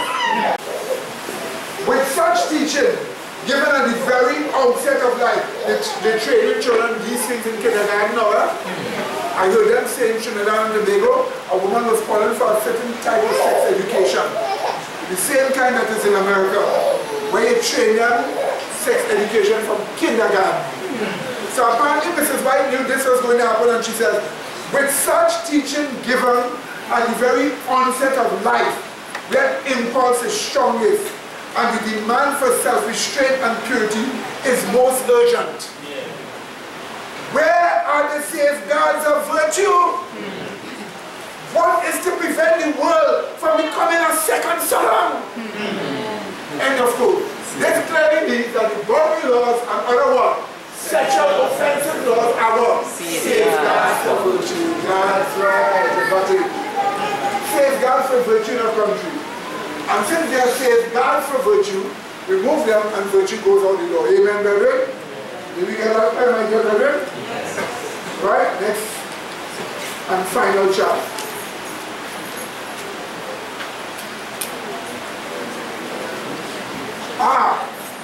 Do you know the Bible shows you what Elijah, spiritual Elijah, when he comes, what he will do? Could you find Malachi 4, 5, and 6, please? Malachi 4, 5, and 6. And hold it right there. Let me give you a quotation from this as well. Malachi 4, 5, and 6. Hold it right there. Just find it. The Elijah's ministry, the last Elijah, the remnant. What does that ministry involve? The ministry involves those things also. You will see it in a short while. But let's just look at what Mrs. White says in the Adventist Home, page 340 to 341. Here is what Mrs. White says, I quote. She is saying, he referred to them, he, God, referred them to the blessed days of Eden when God pronounced all things very good. Amen, brethren? Then marriage and the Sabbath had their origin, twin institutions. Did you hear what she said? No, they weren't same-sex marriage. Eh? What did she say? Marriage and the Sabbath had their origin, twin institutions for the glory of God in the benefit of humanity. She goes on. Then, as the Creator joined the hands of the holy pair in wedlock, saying, a man shall leave his father and mother and cleave unto his what? Wife. And they shall be one. He, God, enunciated the law of marriage for all the children of Adam till the close of time. So God knew something was going to happen in the close of time. So he gave the law of marriage for the what? Close of time. That is what Mrs. White said. For the close of time. Now, you can look at Malachi 4. Watch this. And as you read, tell me what is missing there and why. Once you understand what is missing there and why, then you'll understand the ministry of Elijah. Let's read. You read 5 and 6. The brother here see it already. He said it in 5 and 6. Behold, I will send you Elijah the prophet before the coming of the great and dreadful day of Yahweh. And he shall turn the heart of the fathers to the what? Children. And the heart of the children to the what? Fathers. Lest I come and smite the earth with a curse. What is missing here? Mothers. Why? Because God saw that it will be a tax against what? Fatherhood in the what? Last days. So those who do the Elijah ministry must deal with anti-patriarchal what? Feminism. Because that is telling you the father is not a value, the children should look to the mother as the leader. It is also telling us Sodomite marriages are good and the Elijah ministry will attack it. The Elijah ministry will also teach anti-effeminization because they're trying to effeminate men. And the Elijah ministry will involve anti-corrupt child sex education. So whenever you need corrupt child sex education, the Elijah ministry will be against it. Because it turns the hearts of children away from their father. According to the Bible, teaching respect for fathers and teaching the father's role in families will be the work of Elijah. Why? Because they know what is going on with feminism and corrupt sexual marriages today. So the role of Elijah is literally against Sodocialism. Do you get that, my dear brethren? And this is the reason why the Bible tells us that justification is the only means to handle the Solomon. He must be justified. Nothing was said here in hate to Solomon. Why do you hate Solomon? Why do you hate sinners? Hate sinners doesn't stop sinners from sinning. And hating sinners just make you worse. So nothing was said here in hate for Sodomites, but in hate for the behavior. In hate for what they're doing to our laws. For the hate of how they're destroying society to bring a curse on the whole land. That's what we hate. Is that understood? And I'll end with a wise statement from me myself. I wrote. Meditating, I wrote this. Quote, if constitutional law is based upon moral law as the highest law, listen to me carefully, if constitutional law is based upon moral law as the highest law, then there is no place in the law books to legislate sodomy and the mental illness of transgenderism as rights. Moral law does not support the misnamed era of LGBTQI rights or gay rights. Amen? And of course, so in closing, my dear brothers, this has been a history of what has happened. Sorry, I have to drop a lot of scriptures and not get into them, but you have these scriptures there in the Bible, you can also read them whenever you want. But remember the history we presented here, these things are fact, these things are true, and cannot be changed. So, your warning, learn the truth. Become vocal with the truth. Stand against sodomy. Speak to your government. No Sodocialism here in this country. Do not destroy. Do not allow them to destroy the legislation that protects all of us. Do not let them destroy the social Christian. Remember these things. May God have His mercy upon you, and may God have His mercy upon them especially. That if perchance they might come to the light, they may come to the light, or else God give them up. Twice. Let's start. Okay, so let's bow our heads and let us pray. Thank you, loving Father, for this long extended study where you have shown us these important truths. May we humble ourselves to them to serve you in spirit and in truth. Please have mercy upon us and save us from our ways before it is too late. Thank you again for your love through Christ our Savior. Amen.